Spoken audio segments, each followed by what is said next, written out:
from Kern Government Television. Welcome to this week's Kern County Board of Supervisors meeting. Originating from the County Administrative Center, located at 1115 Truxton Avenue in Bakersfield, California. Grounded in ideas, energy, and innovation, Kern County's vision is to be a driving force for the world's fifth largest economy. And our mission is to exceed expectations of the communities we serve, changing the way they feel about government, those who manage it, and the services it provides. Today's Kern County Board of Supervisors meeting will convene momentarily.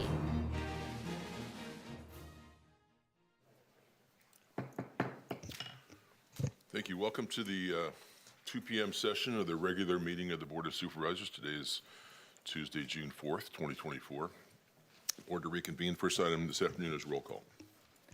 Supervisor Peters. Here. Supervisor Scrivener. Supervisor Flores. Here. Supervisor Couch. Here. Supervisor Perez. Here. The next item is a report on actions taken in closed session. Ms. Raison, I'll turn to you. Good afternoon. This morning in closed session, your board met on items 51 through 54, but there is no reportable action. Okay, thank you very much. The next item is the consent agenda. All items listed with a C or a CA. Mr. Chairman, I'm sorry, we have a technical difficulty. Supervisor Peters cannot see his screen. Can we take a... Want me to vote for you? Okay. You want to take a break? I think we need to. Okay. So do we need a motion to adjourn for a moment? That would be wonderful. Okay. But he's not going to be able to vote. Chairman, if you just want to Okay, you don't need a motion. adjourn the meeting for 5 minutes so that we can get his screen up. We're going to take a short adjournment, and we'll be back with you momentarily. Thank you. Right? Can't take me anywhere.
So for your information, we're going to take it completely from the top here.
from Kern Government Television. Welcome to this week's Kern County Board of Supervisors meeting. Originating from the County Administrative Center, located at 1115 Truxton Avenue in Bakersfield, California. Grounded in ideas, energy, and innovation, Kern County's vision is to be a driving force for the world's fifth largest economy. And our mission is to exceed expectations of the communities we serve, changing the way they feel about government, those who manage it, and the services it provides. Today's Kern County Board of Supervisors meeting will convene momentarily.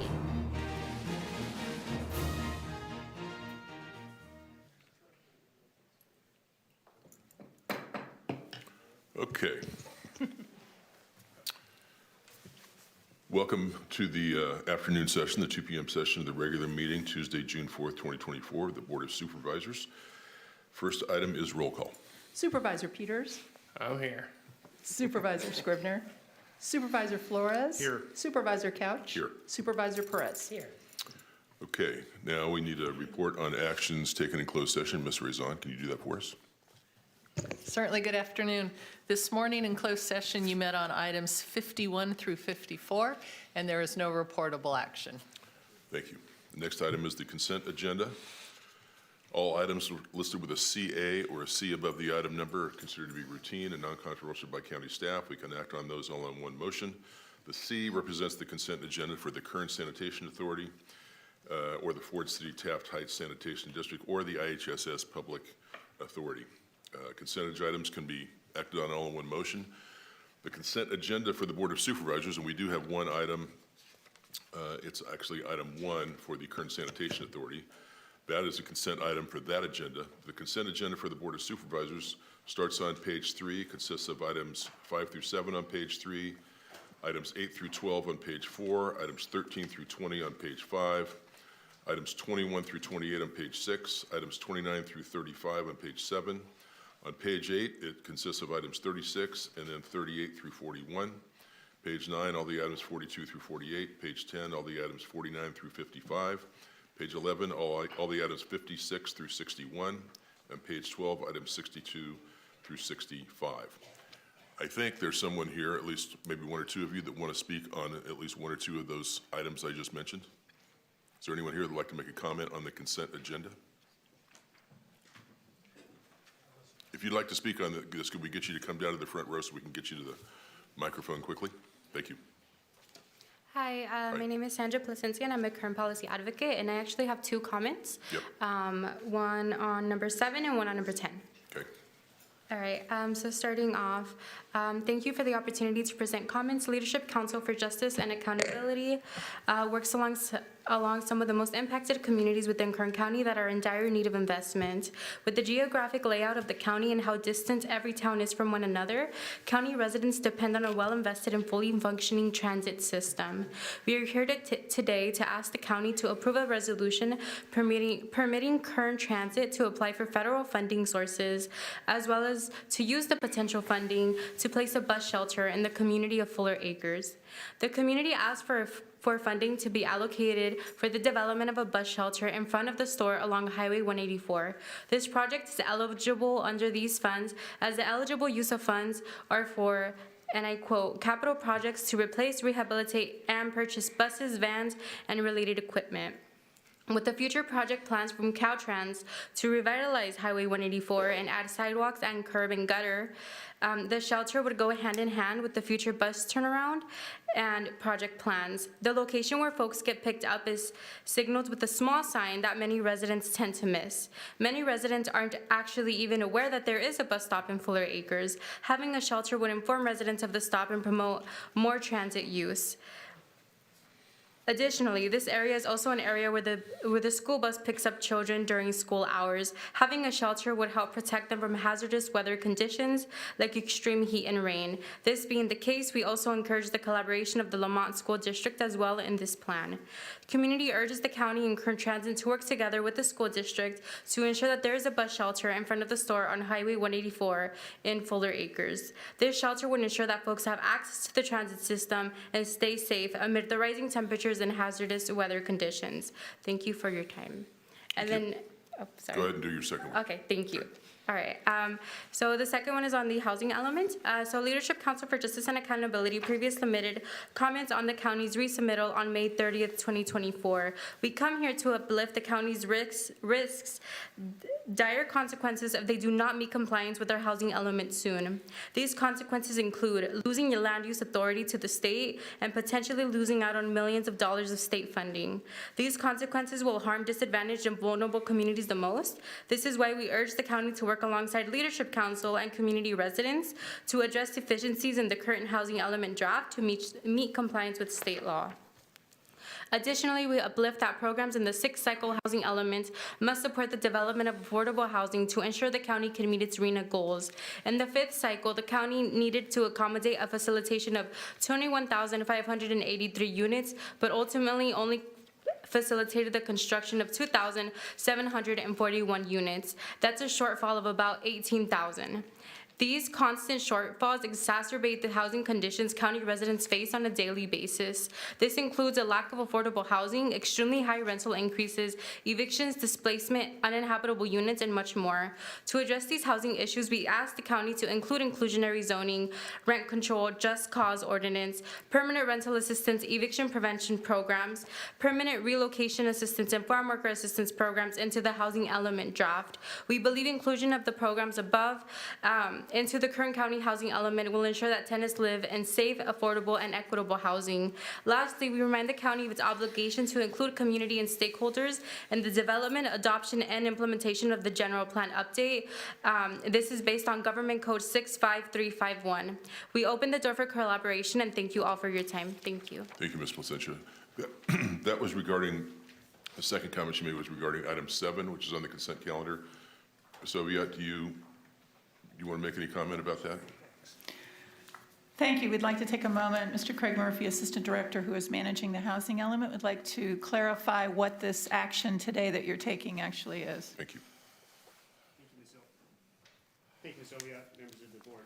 So the items before you today are actually the General Plan Annual Progress Report and the Housing Element Annual Progress Report. These are two reports that are required by the state to be prepared annually. Copies are required to be submitted then to the state. And that is the item that we have before you today. The comment letter and most of the comments received today from Leadership Council are actually about the upcoming sixth cycle housing element, which is currently been submitted to the state for their review. We are actually scheduled to have that considered by the Planning Commission in the coming weeks. Ultimately, once the state has finished reviewing the second submittal and the Planning Commission has taken a recommendation, we'll bring that before your board for your final consideration. But again, most of the comments submitted today were specifically received by staff regarding the draft housing element that's posted on our website. And those are specifically programs and items that will be brought forward to your board for your consideration for the upcoming sixth cycle housing element. Again, the items you have today are just the annual reports based on what was done previously. Thank you, Ms. Murphy. Any other public comments today? I'm sorry? On the consent agenda, yeah. I'm sorry. Are there others that would like to comment on the consent agenda? Could I get you to, if there are, could I get you to come to the front row so I can get you up to the microphone quickly? Thank you. Good morning, or good afternoon. Good afternoon. My name is Diana Mireles. I'm a community organizer with Center Race, Poverty, and Environmental. Today, I'm just talking about the consent agenda number 30th. I just want to say thank you, Supervisor Couch. In the past, we have the meeting with him to see if he can allocate this money for this project. Comité Progreso de la Man, he's working with the Vermont Park and Recreations. We have funds that come from the Recology. It's the community agreement that we had between Comité Progreso de la Man, Community for Better Urban, and CRPE. In Recology, we receive these fundings every quarter, and we choose where we want to spend the money, and it's in projects for the community. This time, we have this project, working on this project for since like 3 years. And finally, we have Comité Progreso. They are going to donate $75,000. And that's right, we approached Supervisor Cash to see if he can allocate the rest of the money. And we want to say thank you. We're working together. We are just want to improve in this park. And since 5 years, from 5 years to now, probably we donate for the park like maybe over like 120,000. So, and just want to say thank you because that's our goal, to improve those parks. Thank you. Thank you, and I'll thank my fellow board members in advance before we vote on that. Thank you. Thank you. Good.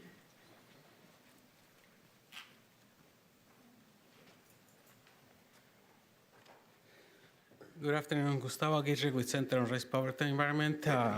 Everything that Diana said, Supervisor Couch, again, thank you for this project, for this support that you're providing. Sure. Just a little bit of history. The funding that Diana is referring to, that the committee allocated for this project, came from what we call the Community Benefit Agreement from Recology, which many years ago we were fighting the former company that was not doing well. I think of all the supervisors, Supervisor Perez was here in this side, advocating to, about that issue. But, long time ago, but we have funding, and the company is providing funding for community projects. Half goes to Irving, half goes to Lamont, and the half that the committee for the Comité Progreso de Lamont have, they gave this because they want to see the improvements in the Vermonten Park in Lamont. So I received a message from Lorena, the district manager, that they got our check for $75,000, and supervisors, we are supporting item 30. So please don't change your mind. Support it. I think this project is going to be close to $100,000 in collaboration, with the proposed, funding from Supervisor Couch and the funding from our groups in our community. So we're looking forward, to continue collaborating because, when we work together, I think there are many ways to improve our communities. Thank you. Thank you, Gustavo. Chairman, I punched in. Oh, I'm sorry, Supervisor Perez. Thank you. This is exciting. And when was the community agreement reached with Recology? When did that happen? We were negotiating the Recology, the community recycling company that was before, sold to Recology. Recology came and they said they wanted to be good neighbors, and we said, if you want to be good neighbors, put that in writing. So we negotiated that agreement for a couple of years, and we reached the agreement in 2017. Since then, the company has been putting funding into the project. What Diana mentioned, I think we are, with this $75,000 that we are donating to the Vermonten Park District, I think it's going to be about $150,000 that we gave to the district to improve that park. And for Irving, one of the projects the committees did last year was, I think we donated close to $50,000 to the school for benches for kids, for soccer fields, equipment and all of that. But 2017, we got that agreement with the company, and they have been providing, on quarterly basis based on, what the waste they bring. Okay. But yeah.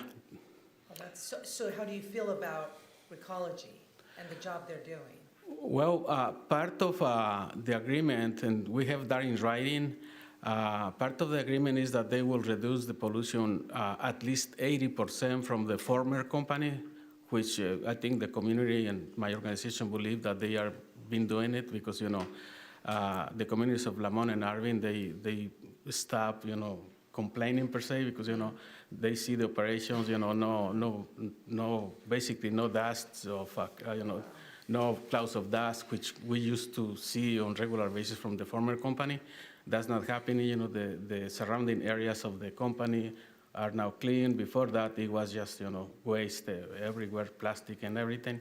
So the experience has been good with this company, And Gustavo, that's so wonderful to hear. I'm a big fan of theirs, but I don't always know what's happening on the ground, and I'm happy that my sense about them was right. They seem like good people, like they want to be good faith players, and obviously they need to learn about the community, and that's why your group is there to help, be conduits in that. But man, that is really encouraging to hear that it's manifesting into something real and that the community is bought into. I just think it's extraordinary. So hats off to you, congrats. Yeah. And, keep going. Thank you. Yes, just to add, that we have we call it internal process, and the Comité Procesa de la Mon and Committee for Rare Arvin, together with CRP, basically, we are led by the community groups. They decide, which projects to fund, which is, the most important thing, because they know their community and they see, where they can create the biggest impact. So that's good. And also, but yeah, is that one, but yeah, it's working well. And also, just to recognize that when Supervisor Couch first started representing Lamont, us, coming to the budget process, approval process, we were asking, for more investment, and Supervisor Couch proposed, and it was approved, if I'm correct, the economic opportunity area that have the funding. My understanding is that this funding that Supervisor is recommending and you are going to approve soon is from that funding. So we are also, start, harvesting some of the good things, from good decisions made from prior years. So we want to keep doing that. And Supervisor, we are going to your office. I bet you have after the other meeting. suggestions, don't you? Yes, Yeah. yes. You know me. I think we say thanks, but there are a lot of things to do. But thank you for your support, and we are looking forward to continue You bet. collaborating. I think we'd be remiss, too, if we didn't mention that I think the original impetus behind this, or the guy that really got it started, was Jose Morales, wasn't it? Yes. Yes. Yeah, Jose Mireles, he was the founder of Comité Progreso de Lamont, and he has this vision for this park, because he said, I think when he used to come, he used to say, that Lamont was the ghost, town, because in his opinion, no one paid attention to them before. So now, and after they formed their committee, obviously it was the whole committee making the decision, but they wanted to make an impact, that can be seen by the communities. That's why they are investing in this park, specifically in this park, because they want, the community to enjoy it and also, see that something good is happening. But actually, we asked the district to put a bench in his honor, so we believe they are going to do that. So, and I think it's worth, almost 100,000. I think the bench is 1,000 or so. So we believe they are going to do that on his honor. But yeah, I think a lot of these projects, is a legacy of from Jose. That's why we hired Diana, because she's also very, very committed to that. And I know that I think a couple of weeks ago you asked about me being present to recognize the Public Works, which, late, but congratulations to Public Works. They are doing amazing work. But Diana is taking part of my role right now, so she's, I'm giving space to her for her leadership. But thank you very much, for all the support that you provide. Thank you. Our pleasure. Thanks.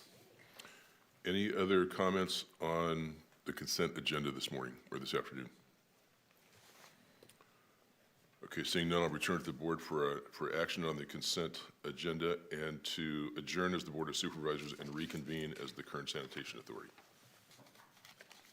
So moved. Second. Please cast your votes. The motion is approved, 4 ayes, 1 absent. Supervisor Scrivener. Okay, we are now sitting as the Kern Sanitation Authority, and that takes us back to page 2, item 1, which is, there's one item on the consent agenda. It's item 1. And I would ask for, if there's anyone here that would like to make any comment on the consent agenda, which is item 1, for the Kern Sanitation Authority. Seeing none, I'll return to the board for a motion on the consent agenda and to adjourn as the Kern Sanitation Authority and reconvene as the Board of Supervisors. So moved. Second. Please cast your votes.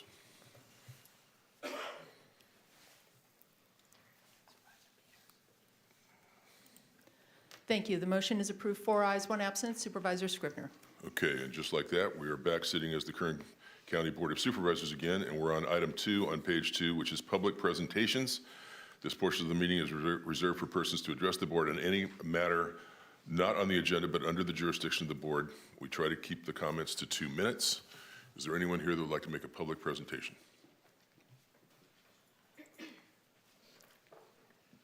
Please afternoon. state your name and proceed. Danielle Martinez, DanielleMartinez. Thank you. Today I stand before you to address a critical issue that demands our immediate attention: the unfair treatment of mental health patients by law enforcement. This is a matter of human dignity, justice, and the fundamental right to be treated with respect and compassion, regardless of one's mental health status.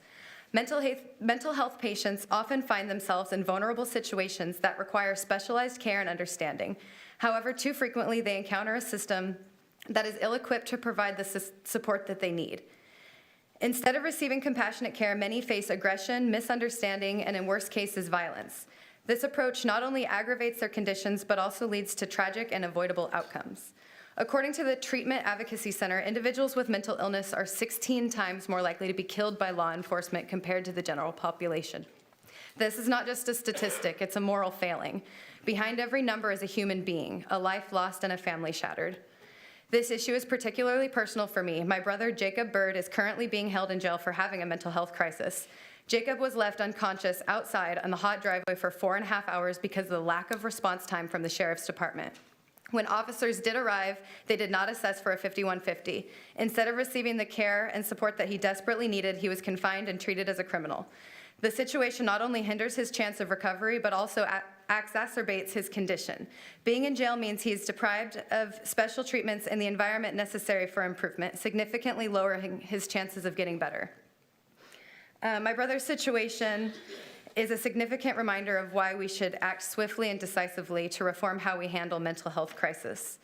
The root of this issue lies in the intersection of mental health care and law enforcement. Officers are often the first responders to a mental health crisis, yet many lack the necessary training to handle situations effectively. They are not mental health professionals, yet they're thrust into a role that demands an understanding of psychiatric conditions and appropriate de-escalation techniques. Thank you. Thank you very much. I know that you had more to say, but you were cognizant of the 2-minute time period, so we do have your comments in writing, which you were almost to the end, but I wanted you to know that we have the comments in writing, and we're going to forward them and get a response to you by the appropriate people. Thank you. Mr. Shin. Good afternoon, board members. Mr. Couch, good afternoon. I am Charles Shin. I am a concerned citizen of Kern. We are still waiting for the 5-year removal report from the ROV on the from elections, and I'm just putting the reminder out there. I spent several months, so we're looking forward to getting that report. Thank you. Thank you. I'm making a note of that. Any other public speakers this afternoon?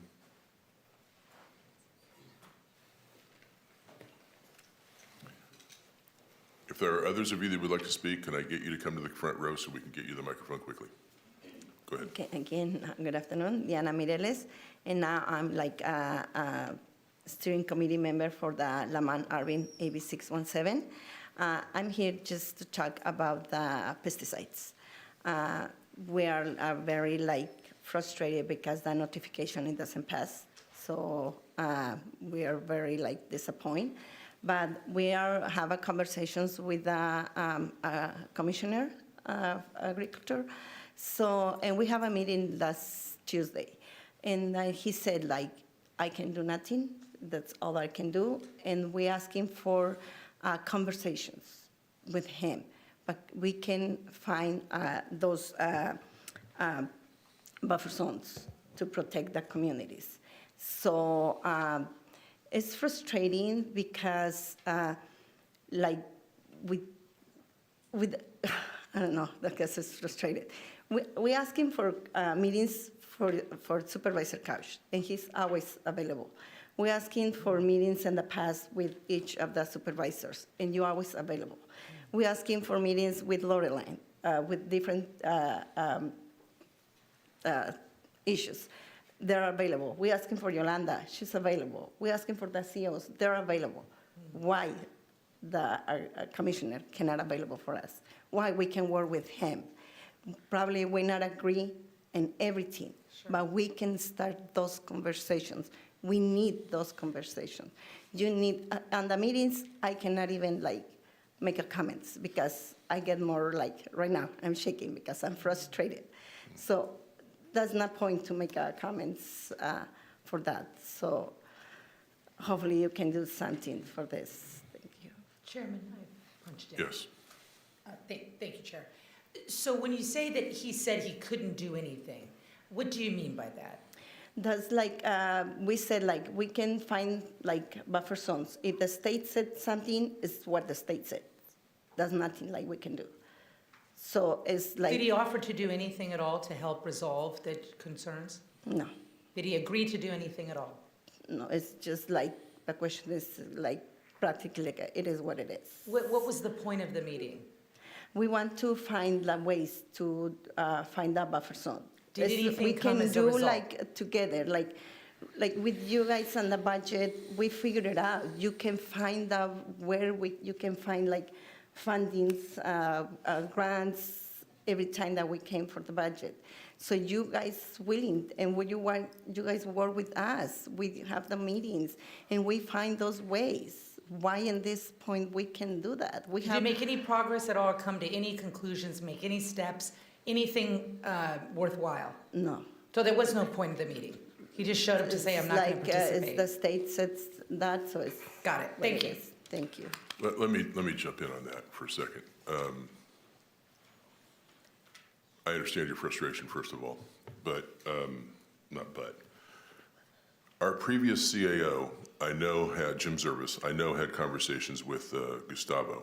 And at one point in time, I would really ask our CAO if we could get a report from our ag commissioner on this, because I've forgotten the details of this, but we were very, very close. In fact, I think our CAO at that time thought we were going to implement a pilot program of notification. Well, they were close. I know they were close because he specifically called Gustavo to tell him that he thought we were going to implement something and it was going to be very soon. And then I don't recall exactly what occurred with the state, but that caused not only the ag commissioner, but also the CEO to pull back from that position and wait. So I understand your frustration, but they have been working towards it. I think there needs to be a report from him to the board on this particular subject, because I know there's been work on it, and I know they got extremely close, so much so that the CAO called me to say, I think we're going to be implementing this soon, which I was very pleased with, and I know that I think you all would have been pleased with that pilot program as well, that never got off the ground. So I'm sorry that it didn't. I don't recall the exact reasons why it didn't. So that's what I'd like us to find out. So we have a better understanding of where the situation is. Will we be pleased to do so? Within a couple of weeks or a month. Yeah. Okay. You can come back to your board with that information. Thank you. I recognize your frustration, though. Thank you. You bet. Thank you, Deanna. Chair, thank you very You much. bet.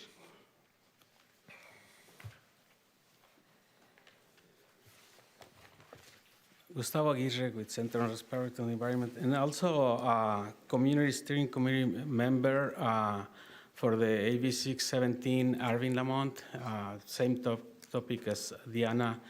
I know in the past we came, residents from Shafter, Arvin Lamont came to your meetings and asking for support for many years. And last year, finally, we came, you heard, we had conversations. Yes, I think I was communicating both, with James and the State Department of Pesticide Regulation, with the pilot project. I think we were so close, we were so happy that, you provided the support. I think, in my opinion, I think it was 50-50 fault that it didn't happen. I think the county wanted something signed from the state so the county will be protected. That's what you're right. Yeah, and the other thing is that although the state, it was going to be a state project, and they were liable for that, but, no agreement. But, and time ran out, and right now I think the state wants to implement the state notification early next year, so we don't want to interrupt that. We kind of gave up of the project here in Kern. But moving forward, the last meeting that Diana was mentioning, we have what we call a pesticide subcommittee meeting of the 617 project, just to specifically talk about pesticides issues, And I asked the question, and Glenn was here, I think he left. My hope is he will stay to hear, us, but I think he left. But today, but I specifically asked the question, Glenn, now that the pilot notification is happening, will you be open to have conversations and looking for ways how to improve the buffer zones, that we have right now? Because there are other counties that have better buffer zones than what we have here in Kern. I was just asking, him, and he said, no, if nothing changed, my position is the same, no changes, no nothing, And I was just asking him, if it's not him, that we can have the conversations coming back to you, and we are coming back to you again, Unfortunately, I know my coworker, Bianca Santoyo, came a couple of weeks ago saying good comments about him, and I made good comments about him to you also, Supervisor, when we met. I hate to remind you of this, but we're in public comments, and we try to keep our comments to 2 minutes. Okay, yeah, but just to mention, that yes, we are frustrated and we are asking for your support. I think in our meeting that we will ask you to have, we can talk about more of that, but I think we came to square one again, so yes, please provide the same support that you gave us last time. Thank you, and we Gustavo. wanted to make the comments because we know that other supervisors need to support you, so please consider that. Understood. And sorry for using that much time. Who'll be next? Okay, that finishes up item 2, public presentations. Go to item 3, which is board member announcements and reports. Don't see any. That takes us to item 4, under the Planning and Natural Resources Department. It is a request of Alfonso de Alba, I hope I'm saying this right, the original applicant being Clarmar Enterprises by Richard Woody, for an appeal to the decision of the Planning Commission to approve CUP number 62, map 102, approved April 11th, 2024, resolution number 67-27, which authorized a mortuary office and crematory on a 9,000 square foot portion of a 4.59 acre existing industrial complex located at 3600 Pegasus Drive, Suite 1, Bakersfield, the east side of Pegasus Drive, approximately 1,325 feet south of Merle Haggard Drive in the Bakersfield area. Ms. Oviatt.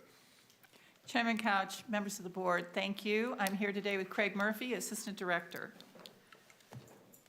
This project is an appeal, as you note, of decision of the Planning Commission that approved conditional use permit number 62, map 102 on April 11th, 2024, which authorized a mortuary office with crematory as tenant improvements in an existing permitted industrial building. As you note, the appellant is Alfonso de Alba, and the original applicant is Claremont Enterprises by Richard Woody. It's located at 3600 Pegasus Drive, Suite 1 on the east side of Pegasus Drive, approximately 1,325 feet south of Merle Haggard Drive. It is adjacent to Meadows Field Airport. It would occupy one 9,000 square foot leased space within an existing 16-unit developed complex that has associated shared parking and landscaping for the entire subject parcel. Many of the industrially designated units are vacant. However, the occupied units include uses such as equipment storage, engineering and consulting office, animal product processing, shipping and receiving, oil and gas companies, metal construction, a machine shop, and an alarm installation company. A pet cremation service application in this same complex has been withdrawn. The sign has been taken off the door, and the applicant has indicated it will not be resubmitted for this location. The industrially zoned property to the west includes a radio station, which is across the parking lot, but actually not in this complex. This project has a map code designation of SI, Service Industrial, by the Metropolitan Bakersfield General Plan, a zone classification of M2 PDH, that means medium industrial, precise development plan, which does require a public hearing, and airport approach height combining limitations. The service industrial map code is for industrial activities which involve outdoor storage or use of heavy equipment. The project is within the airport land use influence area B1 approach department zone. There are restrictions on certain uses due to density. Surrounding land use north, south, and west are all zoned industrial, medium industrial, M2 PD, and east of, once again, is the Meadows Field Airport. A complete project site history is detailed in the staff report on page 2. The applicant proposes to offer cremation services and sales of urns and cremation containers with office hours Monday through Friday, 9 a.m. to 5 p.m. Cremations may occur up to 24 hours per day, subject to Air District permitting and restrictions. Clients would have the option to make cremation arrangements online or in person during normal business hours. Clients may also choose to view the cremation. However, the facility will not conduct funeral memorial services on site and will not contain a reception area for any such services. The applicant proposes to bring all remains into the facility through the rear roll-up door and will not remove remains from the transport vehicles until the door has been closed.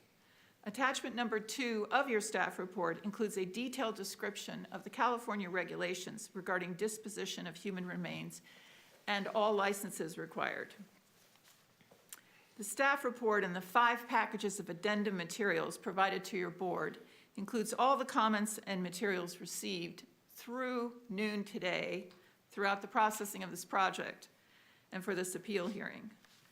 Comments in opposition to the project are from businesses in the complex units as well as the Spanish language radio station on the adjacent parcel and attorneys representing interests of one and more of the units, including the applicant. This project was considered at 3 Planning Commission hearings, referred back to staff after the first 2 for additional review of environmental impacts of formaldehyde. These issues were raised by the adjacent unit tenants along with issues of fire safety. Based on this additional review, conditions have been formulated to address these issues, and these were presented to the Planning Commission. Staff has included a number of recommended conditions of approval to address the public concerns, as well as to implement the proposed project in a manner that protects the health and safety of the public and surrounding properties.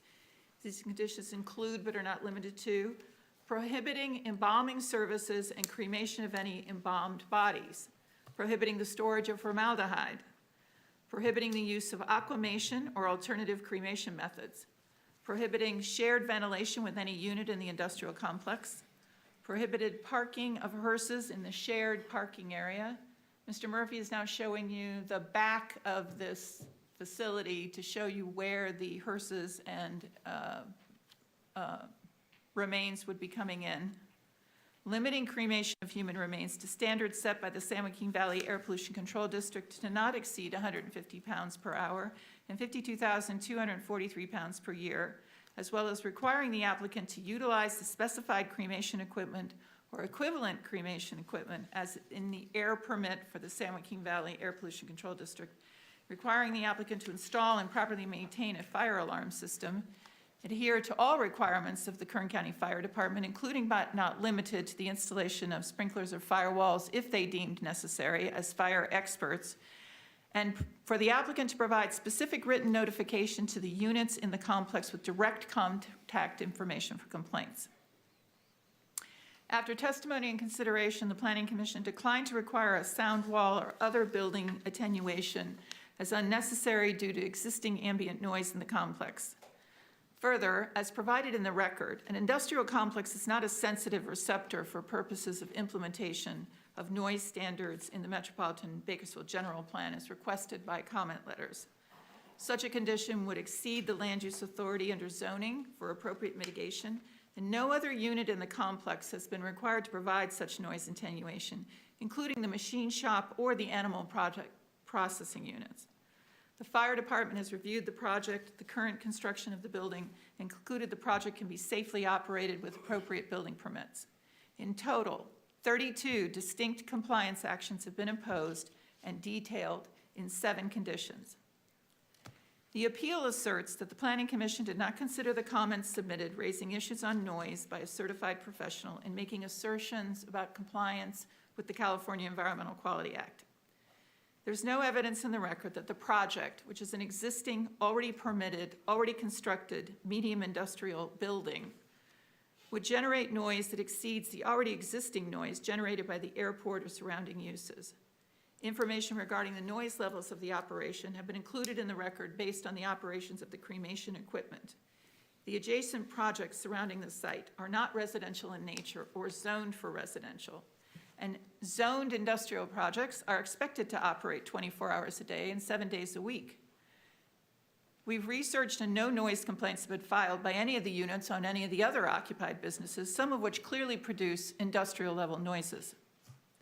Staff has independently reviewed the CEQA attorney's letter from the applicant included in tab comment 2 of 3, and as lead agency concurs that this project fully complies with CEQA under section 15183 of the amended CEQA guidelines. The burden of proof is on the appellant to provide evidence for further environmental review. I note that during processing of the project, the opposition did raise the issue of the use, storage, and cremation of bodies with formaldehyde and other chemicals, and staff delayed consideration to review the record. Based on that review, the project is conditioned not to embalm bodies on site, store formaldehyde on site, or cremate embalmed bodies. This process of evaluation of comments and design changes to the project, fully enforceable as conditions, is the very essence of the CEQA process. The project recommendation and findings are legally sufficient and fully comply. We have received a letter, second letter, received from Mr. Babak Nafisi, an attorney representing the Pegasus owners opposed to crematories, and raises similar issues on insurance rates and other alleged deficiencies that are being raised by the appellant, who submitted an additional letter along with letters from 21 employees. The letter asserts that staff is not exercising independent judgment in evaluating the materials submitted by the applicant, such as the health risk assessment. The Kern County Planning and Natural Resources Department has processed hundreds of environmental impact reports, as well as other environmental documents, and has the expertise and knowledge to evaluate the standard protocol and modeling for a health risk assessment as an independent review. In addition, the health risk assessment was further evaluated by the San Joaquin Valley Air Pollution Control District and concurred it was done properly and supported the conclusion of no significant impacts when operated within the limits of the Air District permit. There is no evidence in the record that the health risk assessment is inadequate in its findings. The letter uses Mr. John Pryor's information as an assertion that the fire risks of the project are unmitigated. His resume shows him as a business risk analysis and notes that he worked or made recommendations to Kern County Risk Management. However, his resume shows no expertise in fire prevention or fire science, while the Kern County Fire Department is an identified expert. Mr. Pryor's area of expertise is fiscal analysis of business risk and insurance. And while these are issues important to business entities, they cannot be used as the basis for a land use decision. Finally, the various letters assert that good policy would mandate that a business that increases the insurance risk for an adjacent business should be denied. Such a policy is counter to the same statements in Mr. Babak Nafisi's letter that quotes case law that says, permit applications should be examined on an individual basis, applying sound principles of planning and zoning administration in a fair manner. Delegating your board authority over land use to a for-profit insurance company whose rates are established on internal non-public formulas under the regulation of the state of California is not fair treatment or equal protection under the land use laws. In essence, given the current market with insurance companies leaving the state of California to increased risk from wildfires and coastal, ocean, and flooding situations outside the purview of Kern County, no land use could ever be considered to be approved under your authority under this argument. Staff is not recommending establishing such a policy. The letter from the appellant, along with 21 letters, also requests an environmental impact report. As the lead agency, it's our responsibility to determine and recommend the appropriate legal action under CEQA based on the whole of the record. This is an existing, approved industrial complex that complies with the general plan and zoning, and only requires tenant improvements and a land use decision for the conditional use permit use. It fully complies with the statutory exemption under 15183, and an EIR can only be required with substantial evidence there are previously unidentified and unstudied significant environmental impacts. No such substantial information has been provided, but only questions and comments. Substantial evidence is defined by CEQA under the Public Resources Code as a fact, a reasonable assumption predicated on fact, or expert opinion supported by fact. It does not include argument, speculation, unsubstantiated opinion or narrative, evidence that is clearly inaccurate or erroneous, evidence of social or economic impacts that do not contribute or are not caused by physical impacts. There's no evidence that vehicle miles traveled that was raised for the specific use of this unit are any different or more than the vehicle miles traveled for other tenants, including deliveries for the machine shop, the alarm company, or the animal product processing, all of which are consistent with the Kern COG regional traffic model. The specifications for the crematory equipment show there are no odors from the operation that will impact other units, and conditions on venting have been imposed. The health risk assessment from a technical expert has been provided for the record and reviewed by the San Joaquin Air District that shows that no individual near the operation of the facility could be subjected to any significant health risk. There is limits on the amount of activity included by the San Joaquin Air District, and that is an actual air permit. And as we noted, we have prohibited embalming on site, the cremation of embalmed bodies. Any hazards from the use or storage of formaldehyde or other chemicals have been eliminated from regulation. There are no unique cumulative impacts anymore, as the pet crematory has withdrawn their application. There is no evidence in the record that would require an environmental impact report, and the use of the exemption is legally sufficient. These letters, however, did raise statements that the establishment of the crematory will offend clients' and tenants' religious and cultural objections to cremation. Land use is based on the specific uses requested, compliance with CEQA and other environmental laws, the findings for approval or denial adopted in the zoning ordinance, and policies in the general plan. Accommodating the religious and cultural beliefs and feelings, however valid and real these concerns may be, when permitting an adjacent land use, is not part of the law and can lead to the suppression of business and even discrimination. A vegan cafe linked to a religion that practices veganism could object to the establishment of the animal processing company in this process. The clients of the crematory who support, for cultural reasons, cremation could assert their rights are being diminished by denying the project on grounds that others have religious objections.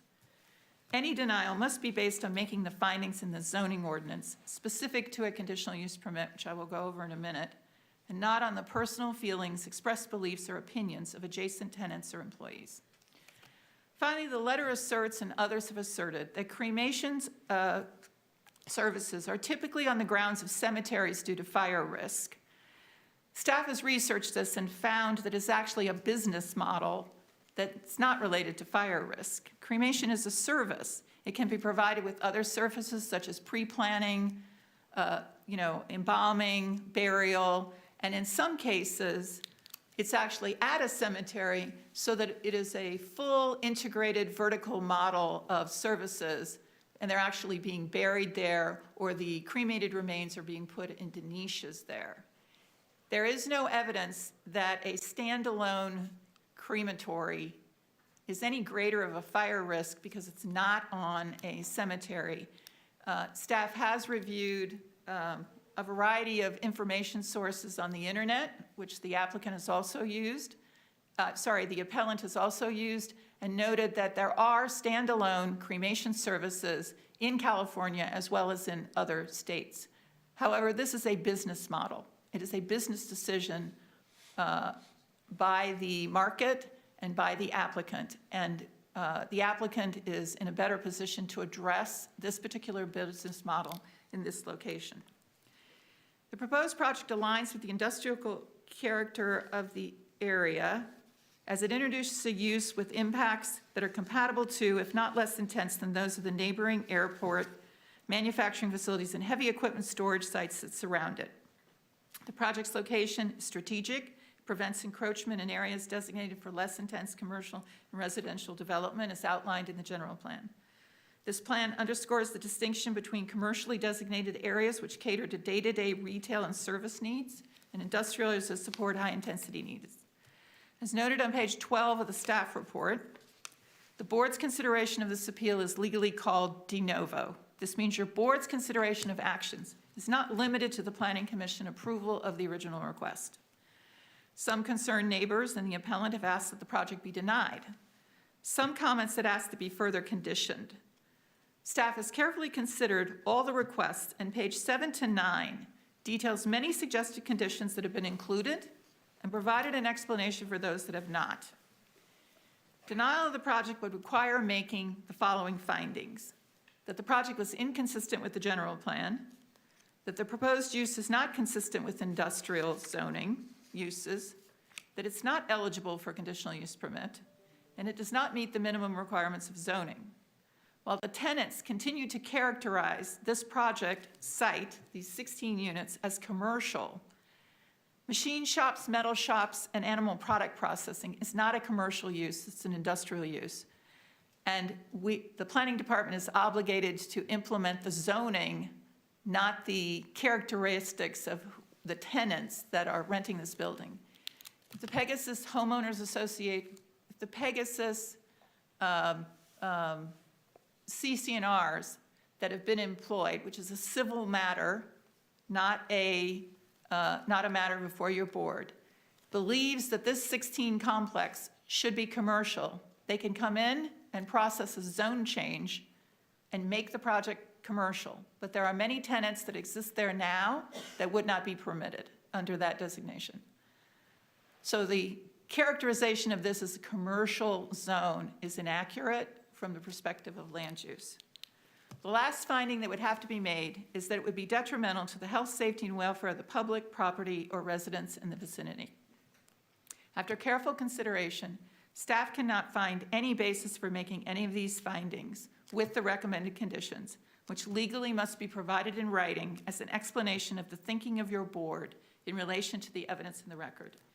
If your board determines to deny this appeal, I apologize. If your board determines to deny the project and uphold the appeal, I will need a verbal explanation of the basis for those findings for any denial decision. Therefore, based on the whole of the record, the recommendation is to deny the appeal, adopt resolution and recommended findings, approving conditional use permits subject to the recommended conditions of approval. This completes my presentation. I'm available for questions now and after taking public testimony from the appellant, the original applicant, and the public. And Chief Aaron Duncan and Deputy Chief Linville, the fire marshal, are in the audience and available if you have questions. Thank you.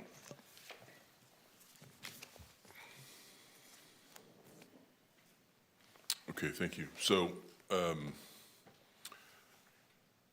open the public hearing, and I think the applicant or the appellant, this is their hearing, so the appellant goes first. Is that correct? Okay. So let's open the public hearing and start with you, sir. Good afternoon, Supervisors. My name is Pete Leveroni. I'm going to be speaking on behalf of Mr. D'Alba. I am a property owner at 3600 Pegasus, and I represent 6 owners in the center that are opposed to crematories because we think it's a bad location. We are opposed to crematories because we believe it's an incompatible use in this type of center. Hang on 1 second, sir. You have a handout that they're going to go through? Yes. I'd heard that, but I wanted to make sure that we're following that along with that. Yeah, so here we are. We're up now. We're opposed to crematories because we believe it's an incompatible use based on the other businesses in the center. There's unmitigated risk involved with having crematories in the center. It does not promote health, safety, and welfare of people in the center and the surrounding area. And we believe our property rights will be diminished because of the crematories. The overview, it's a commercial, industrial strip, stand corrected, 16 units in a row, common wall, they're individually owned. 2 businesses have applied for permits to operate a crematory in the center, 1 human, 1 animal. The animal crematory has installed an oven and a gas line and has plans for a second oven. The property owner of these rental units is an out-of-town investor. We've got close to actually 100 letters in opposition now to the project. The problem is this building, we're joined at the hip. We're very close together, and what affects one business can affect all the rest. This is a very unique situation and must consider all the factors. Next slide. The aerial view of the center, you can see units 1 and 5 have been highlighted. Unit 1 is the human crematory. Unit 5 is the animal crematory. The arrows from the bottom are the location of the smokestack. The smokestack at number 5 is already in place, and we're estimating that the smokestack in Unit 1 is going to be in that location based on the diagram that I'll show you next. The other thing about these units, everybody has their own HVAC unit on the top, and all the units are 40 feet wide. So that puts the HVAC roughly 30 feet from the smokestack, and depending on the winds, they could be ingesting emissions directly from the smokestack. Next slide. This is Unit 1. The front is to the left. You can see the oven is circled there. And then in Unit 2, this is Cal Valley Contractors. And Ken and Christy and Julia, the owners, and their daughter are working, working away, just hoping that they don't get blown to Kingdom Come. They're very unhappy with the situation, and they're looking to move. Next slide. A list of who's in the center. Landscaping, home improvement, courier, office equipment, and so forth, radio station. This complex has been fully occupied since 2010, and it's been a really nice, quiet, clean center, and everything's been calm until recently. So what are our concerns? We have many. We're concerned about emissions, heat, odor, smoke, and noise, the intake of emissions by adjacent unit HVACs, increased operating expenses, decrease in property values and rents, business interruption, and safety. Next slide. Crematories don't belong in multi-tenant buildings because it isn't safe. Crematory ovens operate at 2,000 degrees. They can catch fire and explode. There's the risk of fire, property damage, injury, and death if the crematories are allowed to operate.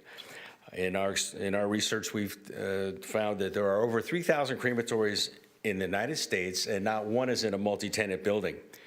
According to the Crematory Association of North America, it has never happened, and it's really just common sense. The building is not designed for crematories. There's no sprinklers, and the fire department doesn't get involved until after the permit is approved, which was troubling to us. Next slide.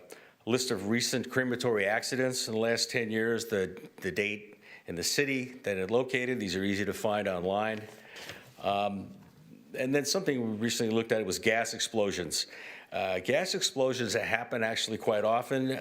Since 2010, there have been a number of them, according to the named source here. Over 3,000 gas leak incidents, 390 explosions, 700 injuries, and 163 deaths. The intensity of a gas explosion is hard to imagine, but you can see by that picture that a brick building was leveled by a gas explosion. So a gas explosion would severely damage our building and kill anyone within who knows how many feet, but we think that needs to be determined. Concerned about health. Couch, could I ask a question right there? Yeah. Question? Yeah, was that, you said gas explosion, and just to clarify, is that a crematorium explosion, or is that a gas? Oh, no, these are just gas explosions in general. Okay. There's no, I have no data on specifics on that, Okay, but yeah. understood. Thank you. So, okay. We're concerned about health. Crematories release harmful emissions. There's a partial list there on your slide. The average cremation, it's 535 pounds of CO2 and burns 35 therms of natural gas. That's the equivalent of driving a car 609 miles. It's a high emissions, high energy use operation. We're concerned about welfare of the owners and tenants, and we get into the insurance question. Risk and insurance are directly related. Risk equals likelihood times magnitude of an incident. High risk equals high insurance premiums. Insurance companies are in the risk business, so they know something about it. John Pryor, a risk expert and former county risk manager, wrote a letter regarding the unmitigatable risks of having crematory in the center. Our insurance broker had to shop multiple the surplus lines to get any kind of bid. They said we sent out 20 applications. None of the majors would touch us because we have to provide rent rolls, and even though the crematories weren't operating, we had to provide them, and they increased our premium because of that. So it resulted in a $568 increase in property insurance. Owners are going to pay thousands of dollars to cover that additional cost. We're concerned about smoke and water damage, business interruption, utilities could be affected if there's an incident, and I have the declaration pages on those. The applicant, the conditional use permit has been approved for 24/7 operation, which we don't agree with. No embalm, promise not to do embalming or burn embalmed bodies. We don't know how that's going to be enforced. The applicant has never operated a crematory. It was stated that it was no different than a oven at a local pizzeria, but it burns 4 times hotter and runs off a 2-inch gas line instead of a 1/2 inch. Promises that won't catch fire or explode, but what if it does? What if an explosion was destroyed half the building and someone was killed? Is the county going to assume liability for that? Next slide. Issues not addressed. We believe a safety study and blast radius needs to be done. Professional noise study needs to be done. Crematories operate at a constant hum like a generator. An HR, a health risk assessment peer review needs to be done. And an emissions intake study for the adjacent unit HVAC needs to be done. We believe our property rights will be diminished if this is allowed. The way we enjoy, use, and transfer our property will change. We'll have to disclose to potential buyers and renters about the crematory. We'll have to justify their presence, and we think this is going to reduce the value of our properties. We'll have an ongoing financial burden of the increased insurance premium, and we'll have to monitor the crematories to make sure they're complying with the terms of the permit. The conditional use permit basis of approval, there's 5 items, and the last one, item E, is the most important. The proposed use will not be materially detrimental to the health, safety, and welfare of the public or to a property or residents in the area. This project is clearly in conflict with this condition. In summary, crematories are an incompatible use in this type of industrial center. It would create an unmitigatable risk of fire, property damage, injury, and death. It's bad for the businesses in the center, diminishes the property rights of owners. It's detrimental to the health, safety, and welfare of occupants and owners and people in the area. And this is ultimately about 2 crematories. If one is approved, there'll be an expectation for the other one to be approved. So it's double the risk and double the impact. Crematories belong in a freestanding building, cemetery, or funeral home, not in a multi-tenant building. A conditional use permit is special consideration, and it's not fair for one owner to benefit at the expense of the others. We urge you to not deny the cup or return this to staff for further review. Thank you. Now our attorney is going to say a few words.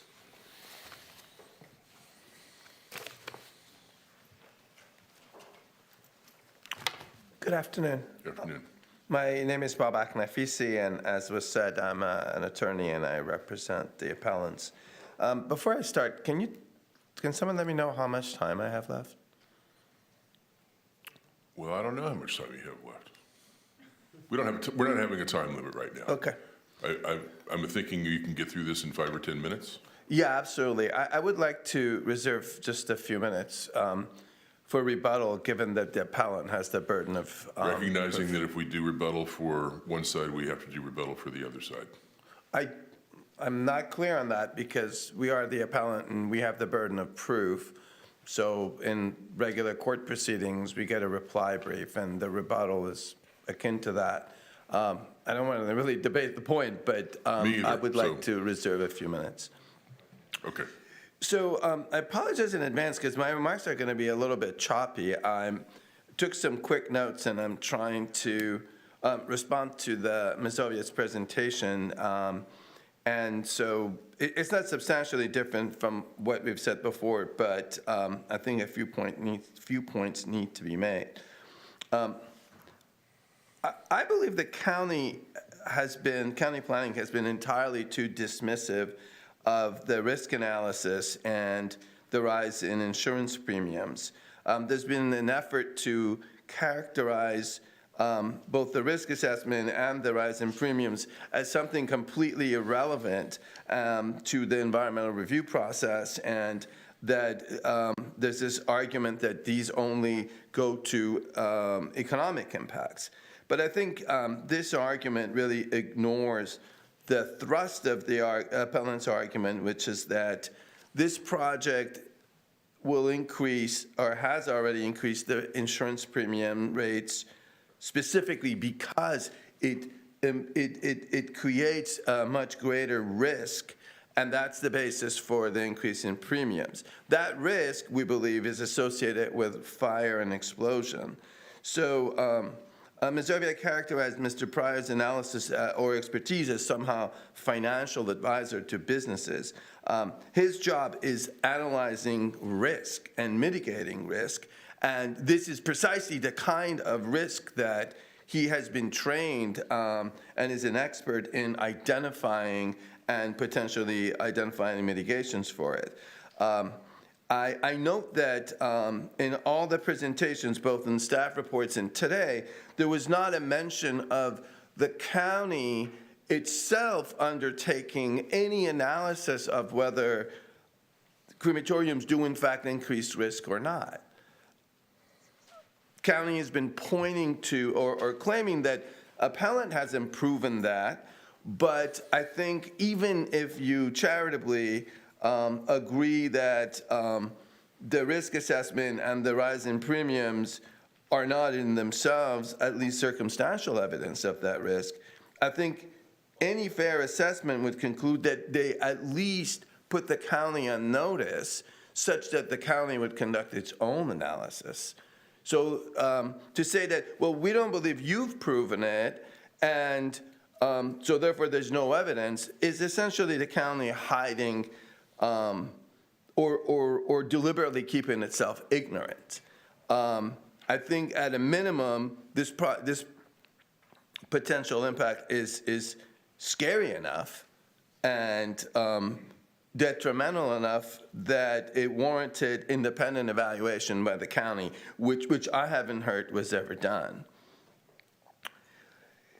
I think the evidence that has been presented to the county does create a link between the rise in premiums and the risk that we're concerned about. And in fact, I think the letter by Mr. Pryor very much is that link. Mr. Pryor's letter, and he is an expert in risk analysis, basically argued that the risk associated with crematoriums will affect insurance premiums, among other things. And so for the county to say, oh, that's just the insurance thing, is we can't possibly know what goes on behind the walls, behind the doors at insurance companies, which suggests that they're kind of irrational entities, and we have no way of ascertaining why the insurance premiums can go up or down. It's a little disingenuous. You know, I have teenagers, and I'm very familiar with rising car insurance policies the minute you put a 16-year-old on your policy. And it's been explained to me that the rise in that insurance premium is due to the fact that statistically, teenage drivers are the worst drivers. And that's why it goes up. I don't think that it's fair to say insurance companies' actions are random, even if they're somewhat opaque.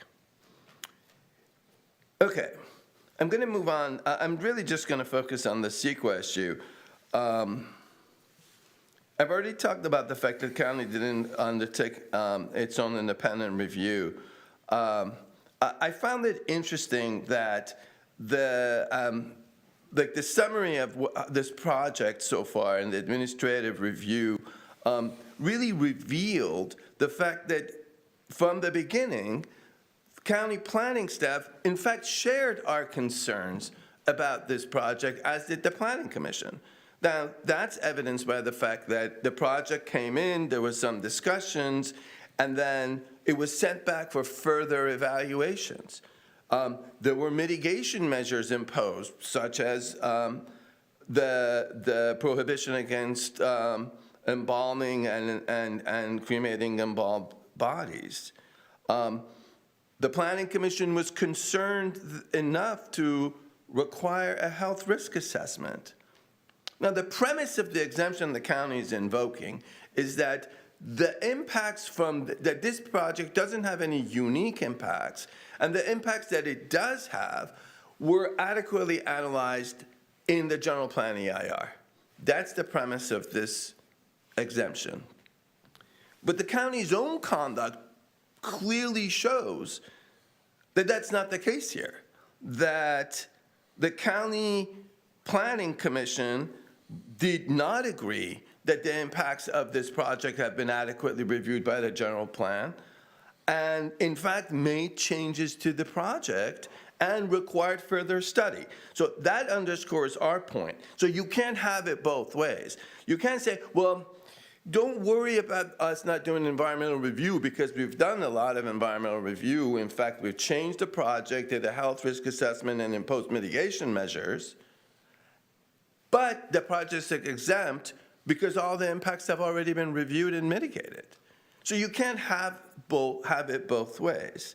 And in fact, there's a black letter law in CEQA that you cannot impose mitigation measures on projects that you find to be exempt.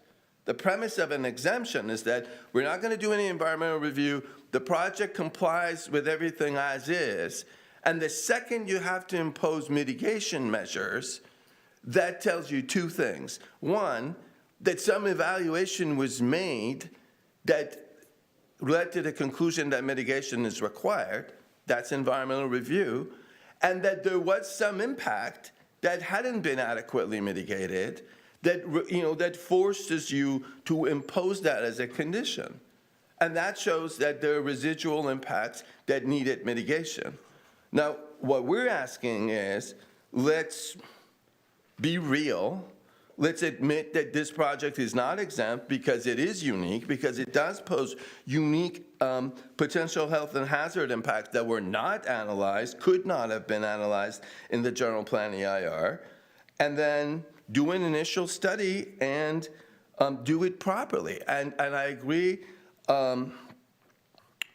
with Peter's list of studies and areas of environmental review that should be looked into, including a blast radius and all of that.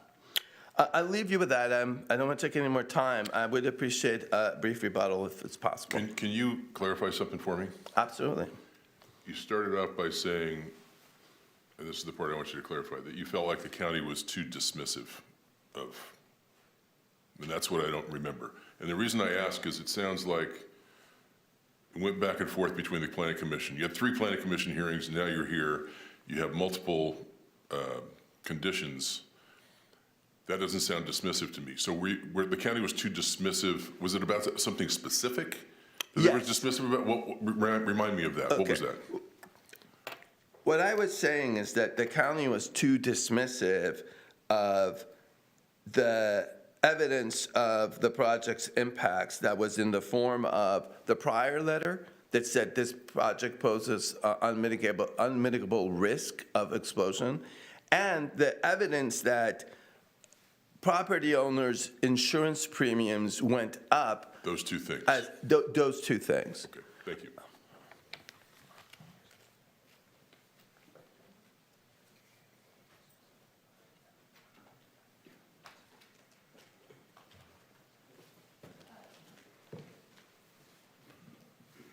Okay, so that, I'm sorry, Ms. Oviatt? Yes, could we have the original applicant's presentation now, please? I was going to ask, are there good, others thank that you. want to speak, I guess, on behalf of the appellant? Before we go to the original applicant?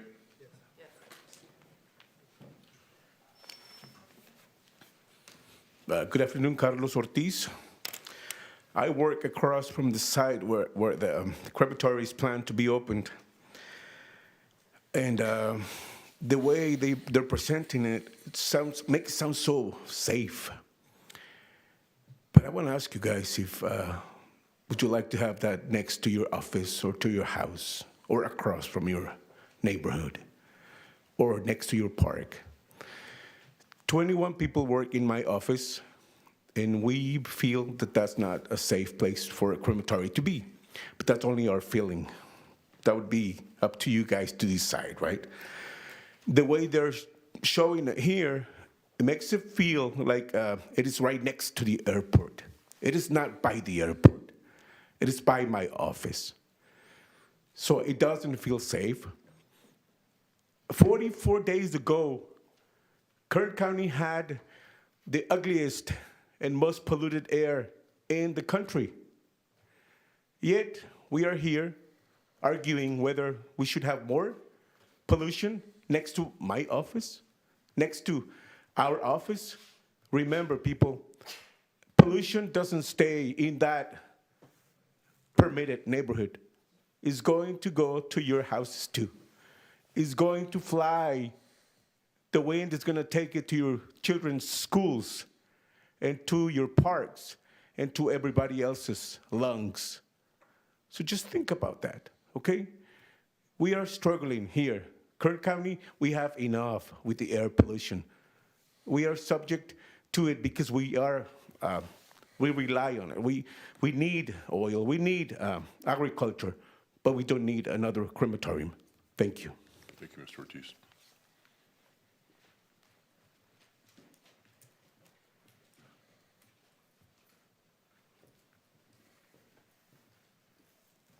Good afternoon, Juan Rojas.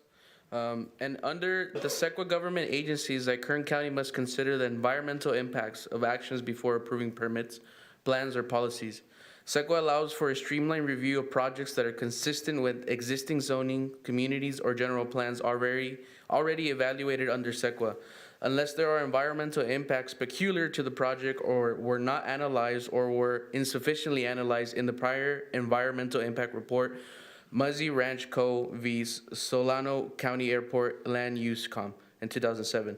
This includes potential significant offsite impacts and accumulative impacts were not discussed in the prior EIR, SEQA Guidelines Section 15183B3. Lead agencies have the burden of providing evidence that the SEQA exemptions apply, that the Kern County Planning Commission must provide support for its determination for the project is exempt from SEQA under Section 51183 of the SEQA Guidelines. See David Don Holmes versus City of San Jose.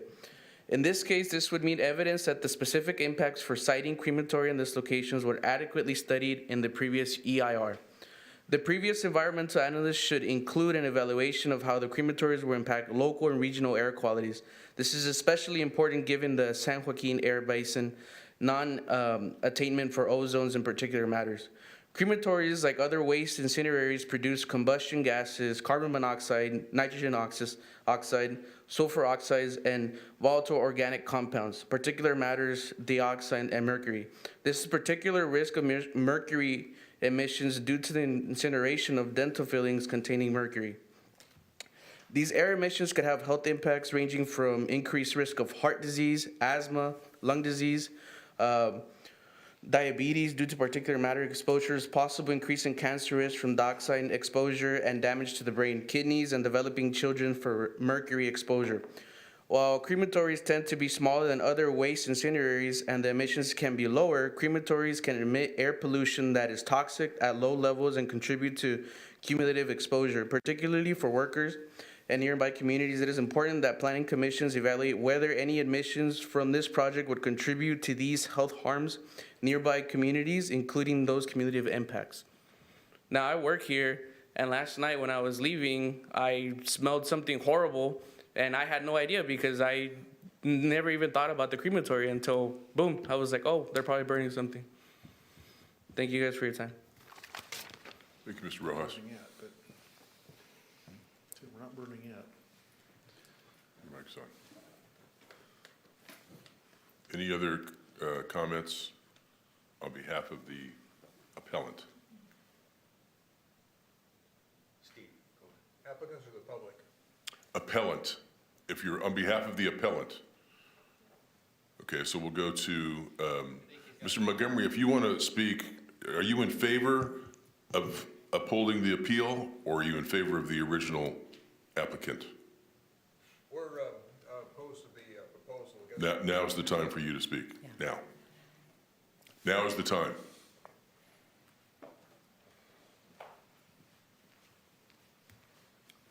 I think you Good said afternoon. I'm Chairman Couch and the board. I'm Steve Montgomery, the chair of the Kern Chapter Sierra Club. And we consider the proposal of putting that facility at that location is inappropriate in that it's next to other occupancies where they'll have to share the air with the exhaust from the activity. And it's it's an odd place to put a crematory that should be probably in an isolated location rather than next to other occupancies. We have to, when approving things like this, we need to consider the impact on adjacent uses and occupancies. Thank you. Thank you, Mr. Montgomery. Are there others that would like to speak in favor of the appeal?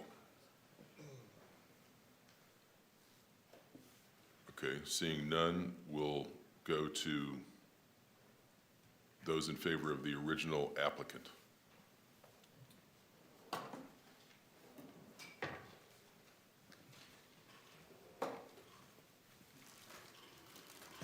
Hello, Supervisors.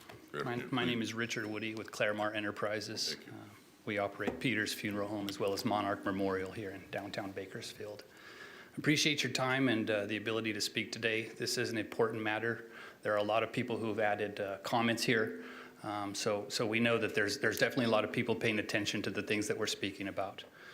There's been a lot of misinformation going back and forth. There's been a lot of fear. There's been a lot of suspicions. There's been a lot of things that just can't be substantiated by any type of expert. If there were expert testimony or expert witness that could offer some reason why this air is particularly dangerous and that those doing business nearby might be in some kind of danger, they've had plenty of time to bring that forward. We stand by the work that WZI has done in our health risk assessment.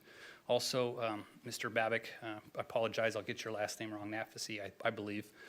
He calls for peer review of our health risk assessment. That's a little strange considering the San Joaquin Valley also does a health risk assessment. The figures and the tables that we use and the levels of any kind of particulate or any type of toxin that might be in the air are evaluated specifically by the state of California. They don't just allow our study to come in and be used. We've seen over and over the opposition to the crematory mention that there are no other crematories that operate in multi-tenant facilities within the state. Well, I guess within the United States is what he claimed. We provided a list of 10 crematories that operate in multi-tenant facilities to the Planning Commission before they made their final decision. Those multi-tenant facilities that also house crematories are located in Van Nuys, Santa Ana, National City, Fullerton, San Bernardino, North Palm Springs, Murrieta, Livermore, and Sacramento. This is not a novel concept. This happens all over the place. The risk of fire should be handled by the Kern County Fire Department. I'm sorry, but all of these ideas that this thing is just going to explode and shoot through the wall and there's some sort of blast radius test study that needs to be completed are just absurd. Those have never been required of any crematory within the state of California. This is a gas line hooked up to an oven that has awesome technology. We can operate this machine from another location. This machine has automatic cutoffs. This machine has sensors everywhere to alert us very quickly and easily to anything that may be going wrong in the chamber. This is something that's going to be a needed needed service for the residents of Kern County that might be low income. We are going to offer this service lower than any other established cemetery is able to do. I think that's why you're not going to see us operating out of a cemetery. This will probably be about 25 to 30% of the cost of a direct cremation that you might expect to pay at other places. So there's obvious benefits here. And, you know, there's a lot brought up about the air quality there. And one of the gentlemen who spoke said that we are not a quarter mile from the airport. I would contest that. We are within 1/4 mile of the busiest airstrip in Kern County. The edge of this building is separated only by chain link fence. And what they would have you believe is that there's some sort of experts on air emissions after they've moved to the airport. Jet fuel burnoff is the concern for air emissions in this area of town, not a cremation retort. So I ask you to consider that there are multiple places in downtown Bakersfield that would not require any government oversight whatsoever from city or county. These places are already zoned for a crematory. The reason that we're here in front of you today is because I didn't feel any of these places were appropriate. So I went out of the city limits. I went to the airport where, you know, the busiest airstrip has a lot of noise, plenty of particulate matter in the air already. And, you know, folks just kind of act like we are the only one out there. This is an industrial area. This is where you want these types of uses. This building is appropriate. It's cinder block. It has an 18-foot roof. It has a 5-foot parapet above the roof. Not many crematories in Kern County are going to have a hidden stack. We're hiding our stack. You will not have any evidence that this chamber is running. There will be no odor. There will be no smells. There will be no heat waves visible. This is an appropriate place for this project. And some of the other places that you might think, well, you know, what else is appropriate in downtown Bakersfield? Well, there's a building at 1227 Chester Avenue. It's the old Optimal Hospice building. That place is zoned for a crematory. We could move in there, we could install a crematory next week, and we could turn it on without the city of Bakersfield having any input, without the county members having any input whatsoever. Another is 2801 H Street. It's the current Especo Credit Union. This place is also zoned for a crematory. And just for your information, these were all confirmed by Bakersfield City Planning Associate Jose Fernandez. In case anybody wants to dispute anything, this is all documented well. Another place which is just a stone's throw from here, 1100 California Avenue. So to the gentleman who says, you know, I don't want this next to my business, I would contend that perhaps your business shouldn't be in an industrial area. If it's just an office, maybe your office should be somewhere in downtown Bakersfield. Another location, 124 Oak Street, the old ladies and gents property. Another location, 1631 30th Street. This is the Kern Island building, is currently zoned for a crematory use. No oversight needed. Just the San Joaquin Valley air pollution coming in and giving us a limited, the amount that could be cremated in that facility. Also, we see 2801 F Street, Westchester Event Center, right across the street from Rosemary's Ice Cream. These chambers are safe enough to go into the downtown area of Bakersfield. They're also safe enough to operate out at the airport. I thank you for your time, and in response to some of the CEQA issues that have been brought up, I'd like to invite Dana Kennedy up at this time, my counsel. I'm sorry, yes, there are 3 videos. The first one is the only one that has audio. Videos 2 and 3, you're welcome to play while Dana speaks. There's no audio on those.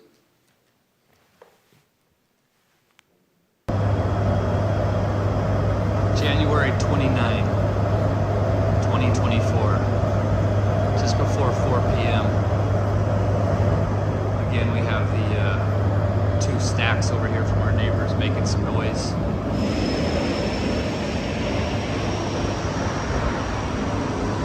Got Unit 1 over here. You'll notice there's quite a lot of noise from these 2 stacks.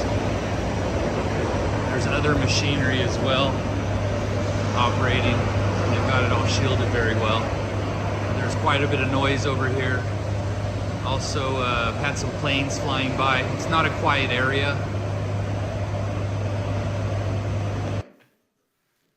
The next 2 videos are just some drone footage of other crematories in their close proximity to residences. Again, there are no sensitive receptors near the airport. There's no schools, there's no libraries, there's no churches, there's no restaurants, there's no residences in a close area. This is an industrial area that's intended for these types of uses.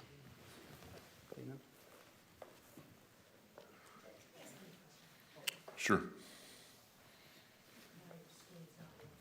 Yeah. Peters did it. It's coming on to my side. Can I ask, did you, when you were in the siting process, did it occur to you, did you have the interest, it just didn't come up, to go and talk to these folks, these neighbors, and, attempt to address any of these issues? Yeah, after we noticed the comments that came in, we were happy to, even though it was maybe out of an abundance of caution, provide our own health risk assessment. That's why that was done, to try and ease our neighbors' concerns. I went across the street and I spoke to Richard Garcia at Valco. I went one day by the Cape Buena office, but unfortunately Mr. De Alba wasn't in the office that day. I did leave him a thumb drive with the health risk assessment on it. I also spoke to Randy McCormick. She operates one of the facilities that analyzes dirt out of that facility. I did reach out multiple times. When I reached out to their attorney, I got some pretty strange responses, I thought, but we've done our best to be good neighbors. And, we just feel that it's appropriate that I'd like to make the argument that, the things that they say would impact their business would also greatly impact my business. I wouldn't be able to operate. It's not like we're a fly-by-night. We're just coming in and installing a crematory and we're going to let robots operate it forever. This is a place we plan to do business. I'd like to buy this facility, but if we're not going to be able to utilize it in this manner, we will continue to utilize it as a mortuary. So, Thank you very much. You Thank bet. you, Chair. Thank you.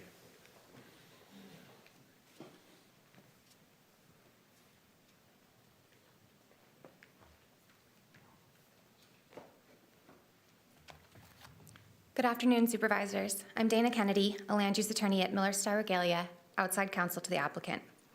As described in the thorough staff report prepared for your consideration, an application was filed for this project nearly 2 years ago, on September 1st, 2022. The applicant worked closely with the Planning and Natural Resources Department over the last year to fine-tune the project's operations in response to concerns from a small group of neighbors. This resulted in the final version before you now, a crematory with no embalming activities whatsoever. And I want to just pause there for a second, because that 2-year time frame was the result of concerns the county may have had based on the original project description, and negotiation and cooperation between my client and the neighbors to change the project description to eliminate embalming activities or the cremation of embalmed bodies. That is the project as it is proposed. It's true that there's a condition that would enforce that element of the project, but that is not, contrary to what was said earlier, a mitigation measure under CEQA. So that's a point that I wanted to make.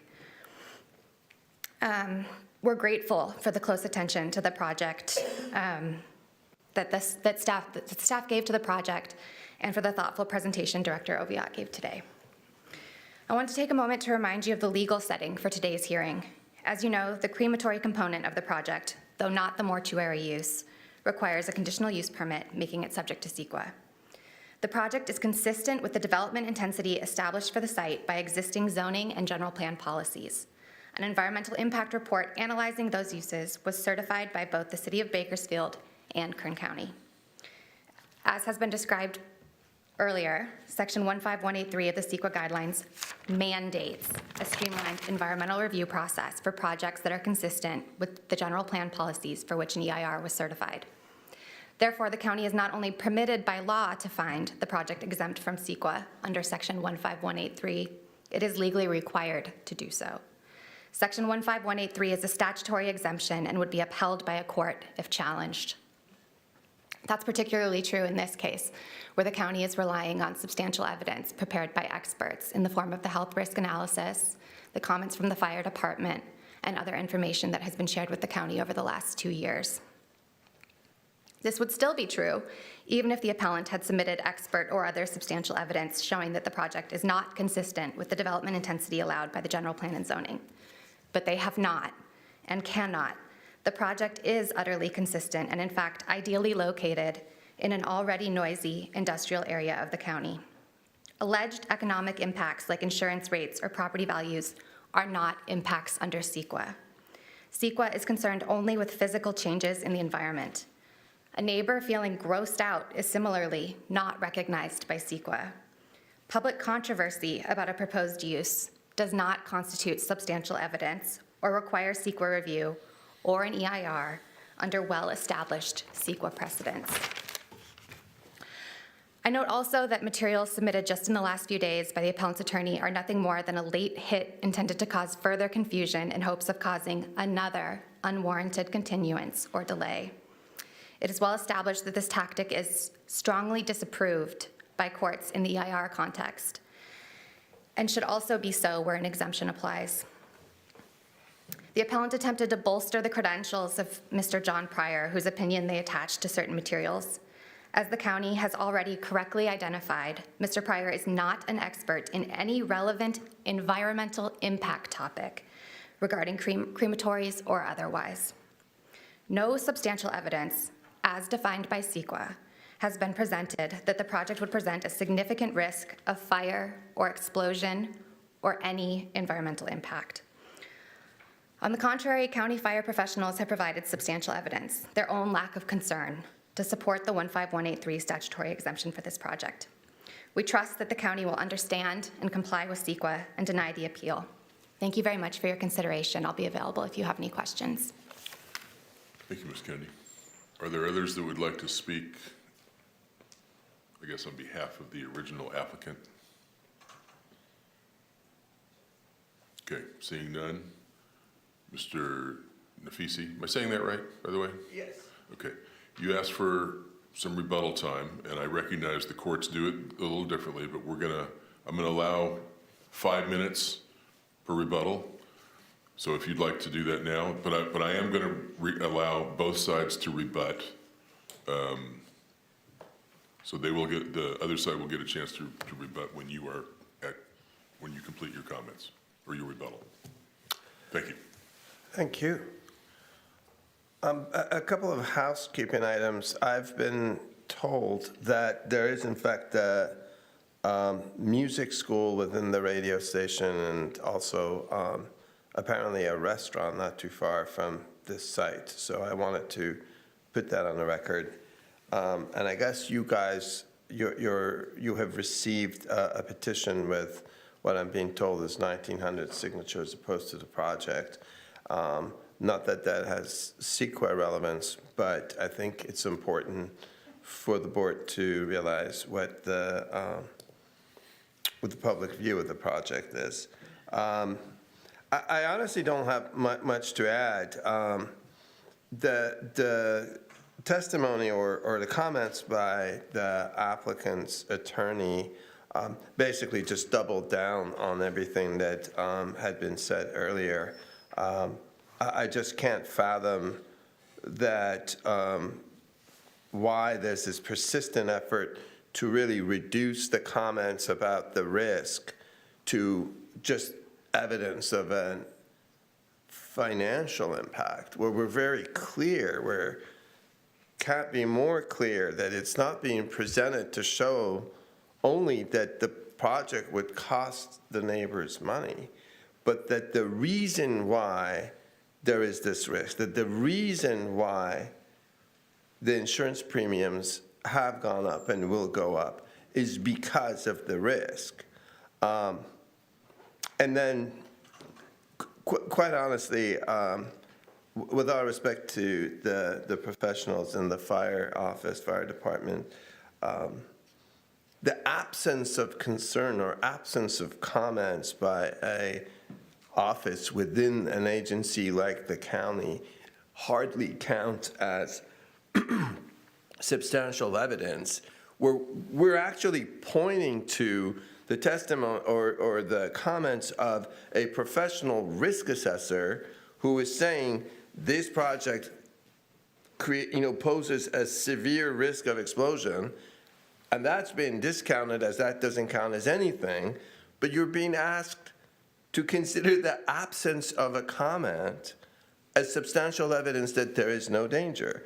That's not the definition of substantial evidence. If you look at CEQA, it doesn't say lack of concern by a body or agency within the lead agency constitutes substantial evidence. You will not find that. I disagree with the idea that you're legally that the county's position is legally sound. I make a living bringing lawsuits, and I don't think that obviously, nothing's guaranteed, but I don't think on this record that you can say with certainty that the county's position is bulletproof. I don't agree with that. And with that, unless you have any questions, We may, so stay close. Absolutely. Thank you. Thank you. Would the original appellant like to make any? Be all right if we both took a couple minutes of this? Yeah. I'd just like to reiterate what Director Oviatt mentioned earlier, that the pet crematory project has been removed. There are no cumulative effects. Also, if we're going to keep bringing up John Pryor's name, we have to admit here that there is a number of times per million that you can expect an airplane to crash within 1 mile radius of an airport. Takeoff and landing, that's 1.1 million. 1 in 1.1 million, you can expect an airplane to have an incident which would cause it to hit the ground.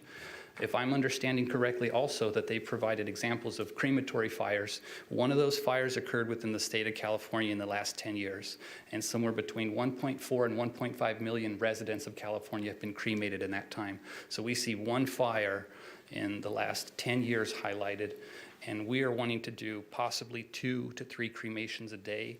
At the Bakersfield Airport, there are 258 takeoff and landing incidents every single day. There's much higher risk, and if a risk analysis expert wants to conduct himself as such, he has to bring up this point. We're not talking about just what's included on a parcel. There's an airport right near this, and the actual risk of fire comes from some sort of incident that might happen in the air. Thank you.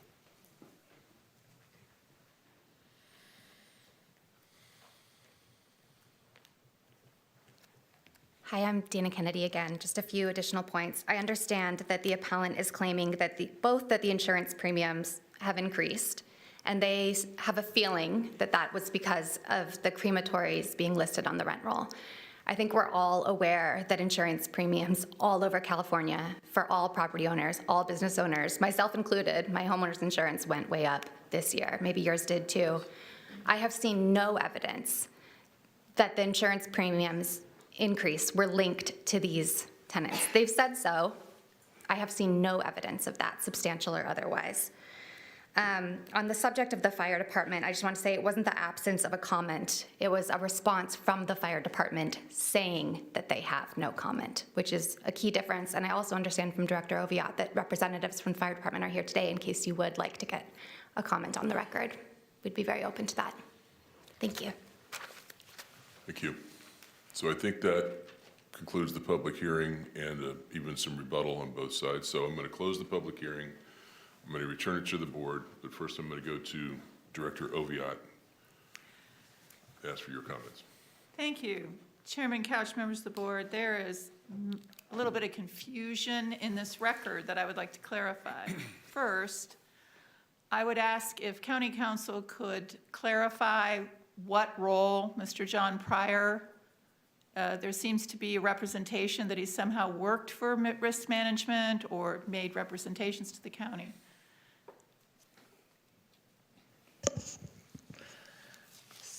So his resume indicates that he served as an interim risk management manager for the county council, and even he says he thinks it's in 2006.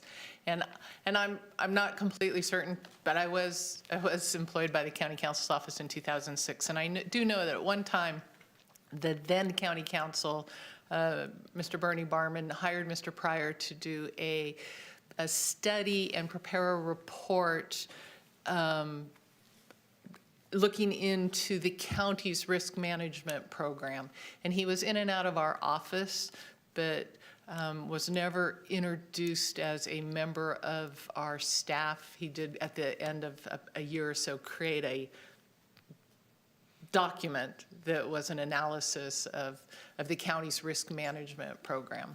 But I'm unable to say that he was, whether he had an arrangement with Mr. Barman to be an interim risk manager or not, I'm not completely certain, but he was never introduced as a member of our staff. Thank you. Chairman Couch, members of the board. In addition, the representation by Mr. Nafasi of the evolution of this project is inaccurate. The staff required a health risk assessment. It was staff who asked the Planning Commission to refer this back to do more research on formaldehyde. And the representation that risk has not been evaluated, every single land use application that comes through my office is evaluated for risk. It's a fundamental question that is raised, whether it's a huge lithium battery on a solar project, or if it's a simple, we're going to raise, dogs. One of the first questions is, what are the impacts of this operation? What would a risk be? Give us an operations statement. It is a fundamental core evaluation that we do when we look at compatibility. The fact that we don't bring up the word risk all the time is because it's so woven into our analysis when we say materially detrimental. So we asked for the health risk assessment. The opposition raised at a late point as we went through this planning commission, what about the formaldehyde? So we looked into it and we concluded that it could possibly be a risk at this location. So I would say that this project has gone through the comprehensive evaluation that your board expects, rather than an immediate approval. Second, all conditional use permits are sent to all agencies, and staff actually talks to the fire department and fire prevention when we have unusual projects like this. We received the equipment manufacturing information, we received all the details. The fire department has looked at the operation, and I look forward to having them, make their own comments. But at the end of the day, what is missing from all these piles of paper is the hours and hours of evaluation that we do along with our partners in other agencies in looking at land use to bring before your board. The second clarification is, no insurance company has testified before anyone. No insurance company has provided me any documentation. I have received no actual policies that say we raised the rates because there's going to be a crematory. I have seen a quote. It had no words that say because there's a crematory. I have seen nothing. We only have representations. And as a reminder, this unit, these 16 units include a machine shop, an animal product processing that makes chorizo and uses ovens, and a number of other industrial type uses. And so it is really unclear in this record why their rates are going up. Lastly, the 1900 petition that was provided to you, I have glanced over it in a moment. There are people from Rosamond, Wasco, Merced, outside Kern County. I don't know how many of these 1,900 people are actually from Bakersfield. Arvin, Cochran, Delano are not next door to this. And so I would just say for the record that staff has not reviewed these 1,900 petitions, and I would not characterize them as people who are within any sort of radius of concern from any impacts. Other than that, I'm open for questions. Thank you. Okay, I'll return to the board. We have a couple punched in already. Supervisor Flores, you're up first. Would you like to go to Supervisor Peters? Thank you, Chairman. My punch-in was from a while ago for counsel of the appellant, but I can wait. Okay. And I'll let Supervisor Peters go first. Okay. So I'm going to advance that. Supervisor Peters. Thank you. My first question is on that petition. I've noticed that as well. There's signatures on there from just in the first couple pages, I think 5 or 6 different states. I can speak on that. Sure, if you could come down to the podium, I'd just be interested to know how those were collected and who these petitioners are. My name is Alfonso Dialba, and the reason we were able to get that is because we have a radio station and we stream across the country, and we ask people to sign our petition based off of the conditions that we see are not fit. And that's how we have the reach that we have. Understood. And I was able to do that in a matter of a week. I didn't know I needed to go about it that way, so that's how I got it. So that's the reasoning for that. Okay, thank you very much. I appreciate it. Thank you. I heard it mentioned before, well, I know it's come up multiple times about a gas line and issues with that. Is there a new gas line being run to this building from a utility company, or will the crematorium be utilizing an existing gas line? I believe that would be to Mr. Woody.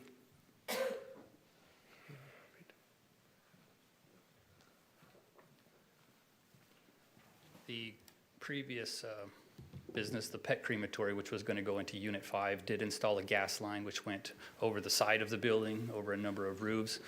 We plan on we intend on installing a new gas line through the ground. There won't be anything visible, and it won't be an eyesore at all. But independent of what was done in the past by the other applicant, we're not related to that project. Never had any input on that, but we have not installed anything at this time. Okay, and would that be a different size than the existing gas lines that are under that? Be a 2-inch gas line, which was already brought to the building by the pet crematory operator. So it's there. It's just a matter of correct fittings and correct location. Understood. Thank you. You bet.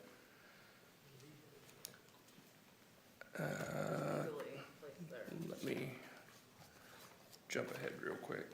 I wanted to go to the risk assessment that was brought up several times. And without knowing Mr. Pryor or his experience, I can't say one way or another. I have no idea of knowing his expertise in this, but I do know our Kern County Fire Department are experts in this field. So if you guys wouldn't mind just sharing some thoughts on what your evaluations, how you came to your conclusions.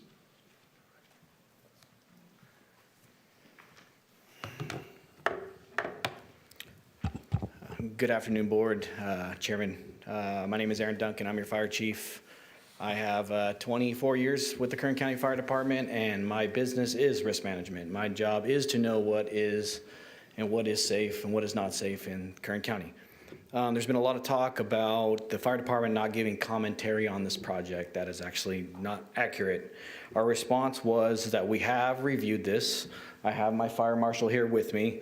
His office, our Fire Prevention Bureau, which reviews plans for everything in Kern County, has looked at this, and from a safety standpoint, a fire standpoint, they have stated that this building, which is a concrete tilt-up building with a metal roof, a crematorium is compatible with this building. That's as far as our commentary went.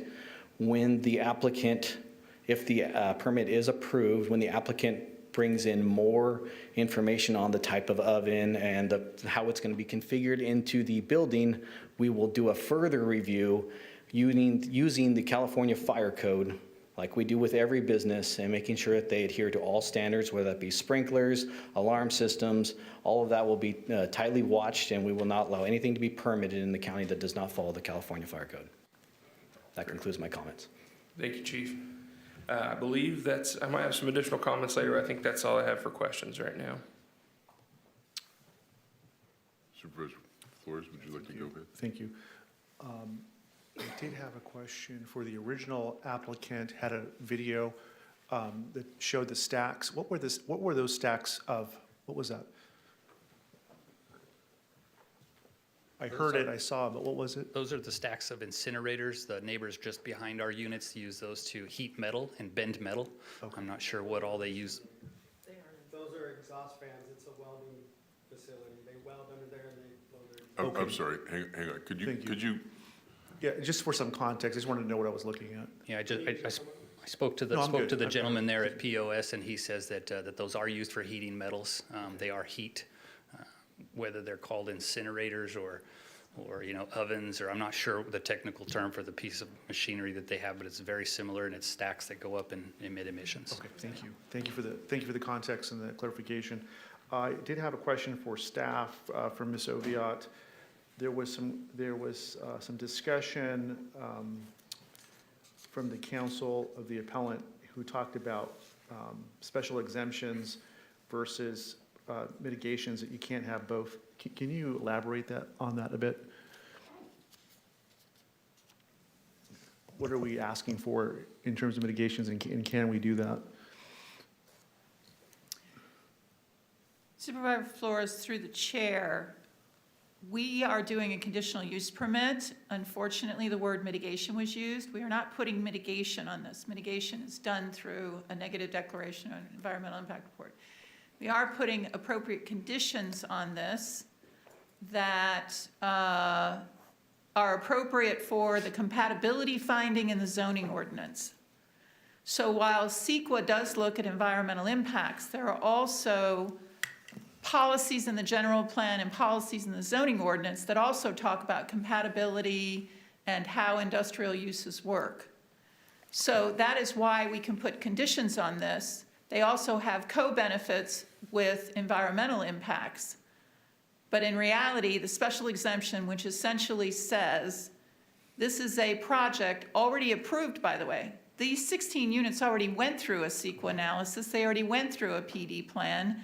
They already were approved when they were built. Got it. Okay, so these are 32 just compliance conditions, not That's correct. mitigations. Okay. 35. Thank So you. they're not mitigations. Okay, So thank you. that's- Oh, well, thank you for the clarification. That's very helpful. Okay. Thank you.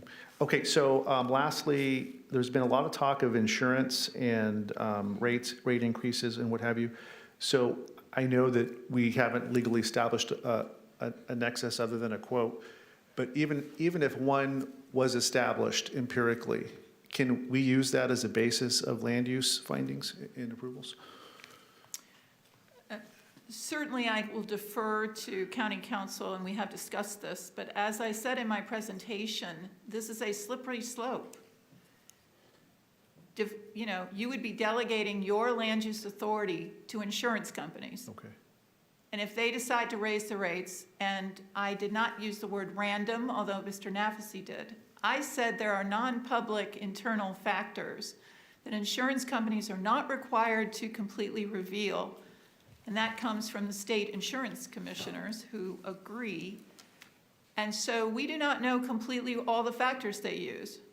We don't know if it's the airport. We don't know if it's the industrial area. We don't know if there's been other incidences in these other 16 units. We have no evidence of that. Okay. Therefore, for your board to say, well, an insurance rate is going to go up if I approve this project, then you won't approve any residential projects. You won't approve any projects ever, because insurance rates are going up in California for a variety of bigger issues. Got it. Okay. Okay, thank you, Ms. Oviatt. And that's all I have for right now. Thank you, Mr. Chairman. So Supervisor Peters had to step away for just a moment, so I have, let me ask, we are sitting today in a quasi-judicial setting, is that correct? So what we have to consider today is that which has been entered into the record either in writing or today, correct? Correct, and anything that was brought forward that we provided you in the record through the whole of the project. How do you feel about what, well, one, I'm glad that it was clarified, the fire department's lack of a comment, or I'm glad that issue was clarified. What is how do you feel about what Ms. Kennedy said? That the county is, I think, I'm gonna say it the way I heard it, but I may not get it right. We are allowed to do this, but then she went further to say, and she said, you are in fact required, given the record that we have in front of us. Ms. Did I capture that correctly? Okay. Ms. Kennedy's comment was in reference to CEQA. That would be Yes, I It was understand. not in reference, in my opinion, to the conditional use permit findings.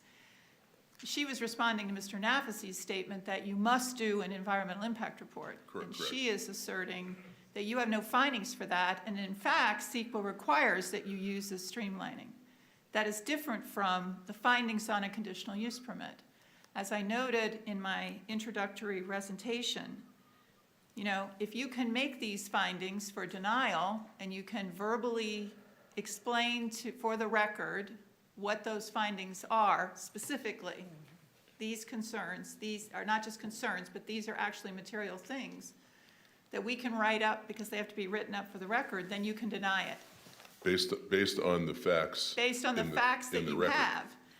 and based on evidence that you have, not just personal opinions. So that's the other side of it, that the original applicant has a right that your decisions are not arbitrary and capricious. So her words about required were specific to CEQA and denying it on a CEQA basis, I guess.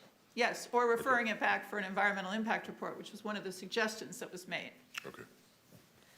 So the second statement, however, is that there are specific findings you have to make for conditional use permit.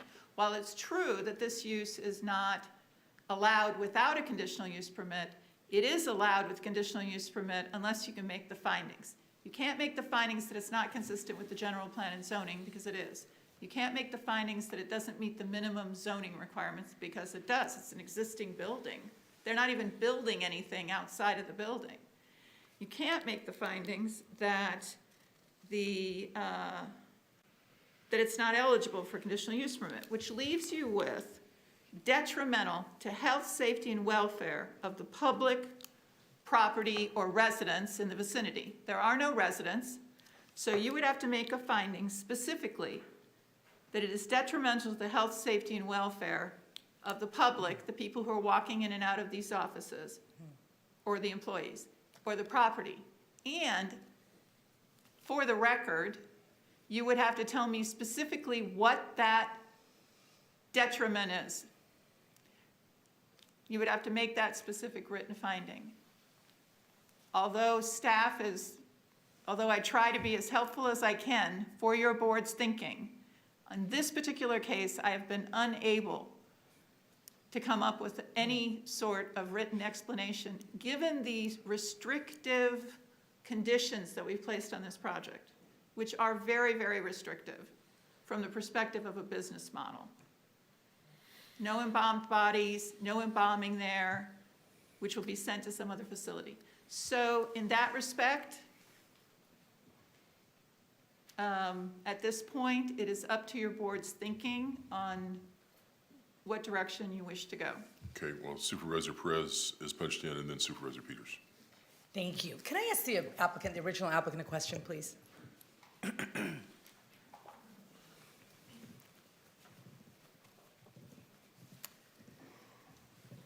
Thank you. Yes. Do you eat chorizo? I do. You do? Yeah, my Okay. wife loves to make it Oh, for really? breakfast. Okay, so do I. And I even have tried Trader Joe's soy rizo, which is actually a little bit healthier and actually quite tasty. Do you think that you would eat or buy chorizo that is made in proximity to human remains in this way? Just a curious question.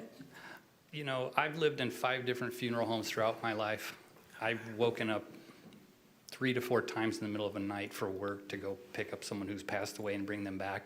I've worked around 4 different crematories. I managed a Neptune Society in Fresno for 2 years. I've held a crematory manager's license for more than 20 years. These sorts of things do not bother me. Got it. You know, counter to your point, I would have to say that, you know, I also see that chorizo processor with their back door open quite a bit, and they're in units 14 and 15 with a lot of jet fuel burn-off. So I think the jet fuel burn-off would probably be a bigger concern of mine. I provided a meta-analysis study to the county planning department regarding the known carcinogenic effects of close proximity to airports. That's why I feel so strongly about that has to be included in our risk assessment. You know, there's other things going on. It's not just chorizo on one end and a crematory on another end. There's a whole industrial area there that has to be taken into consideration. Sure, absolutely. I get that. And the work that you've done, and WZI is top-notch. I mean, you're obviously a very clear professional. I'm just trying to comprehend, you know, why he thought this was a good location. And that's a business decision, and obviously it's consistent with what the planning department is saying. It's just, this is hard. Well, yes, I understand. You know, I've looked for a location as appropriate as this for probably close to 2 years. This wasn't something that we just decided. There are a number of check boxes that you have to check off to even attempt a project like this, and we tried to check off as many of those as we can. Understood. Yeah, appreciate it. Thank you, sir. I appreciate it. Supervisor Peters. Thank you, Chairman. I just wanted to, I don't know if this would be an appropriate time to make a motion or if we need to close the hearing first, but I had some thoughts on. The public hearing is closed. Okay, thank you. So I definitely understand the issues and the reluctance to have this facility move in. You know, if I was picking tenants that I wanted to move in next to my business, I'm sure I would feel the same way. But the reality is, you know, crematoriums, cemeteries, they have to go somewhere. And it's just a fact. And, you know, I heard a lot of issues about pollution and how, you know, it's close to a restaurant. Well, I know that area very well, and I know that this facility is just as close to a restaurant as it is to a manufacturing facility that melts plastic and repurposes it, and a silicone manufacturer, and an equipment yard that's right across the way. I mean, there are so many other things going on out there. It's an industrial area. I mean, I definitely, like I said, understand the hesitancy, but that's just the way things work out sometimes, unfortunately. So to me, this really comes down to property rights, and I know that that was something that was brought up, but I land on the side of government not telling people what to do with their property, and I haven't heard anything that I think would really preclude or really necessitate us stepping in to tell these property owners what they can't do with their property. So with that, I am going to make a motion on staff's recommendation. Thank you. Can I make some comments too? Yeah, sure. Thank you. Supervisor. Thank you, Supervisor Peters, and I appreciate you weighing in. This is in your district. This is a tough issue. It's one of the toughest one I've seen this year. And I'd just like to thank all the parties that have come together to have this robust debate, this process. And what it points to is that the land use process in Kern County works. People don't always get what they want, but I think at the end of the day, there is a better, safer project than from its inception. From its inception, we had a pet crematory, unrelated, but kind of related.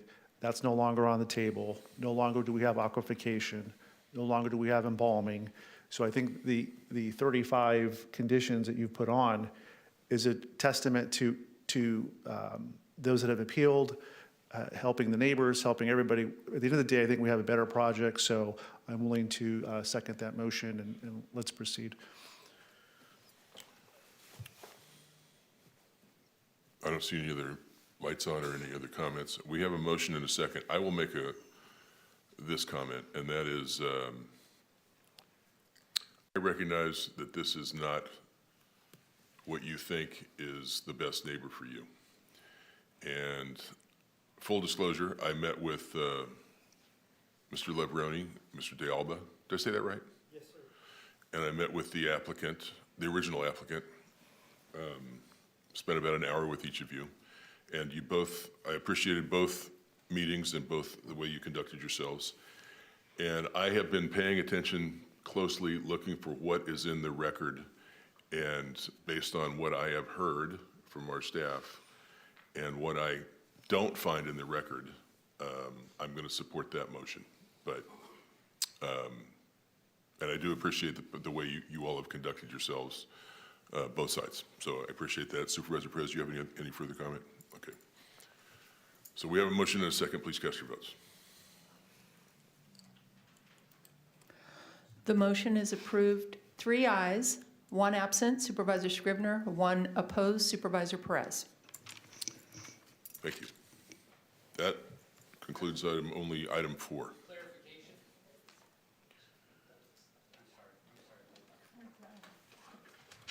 No clarification needed.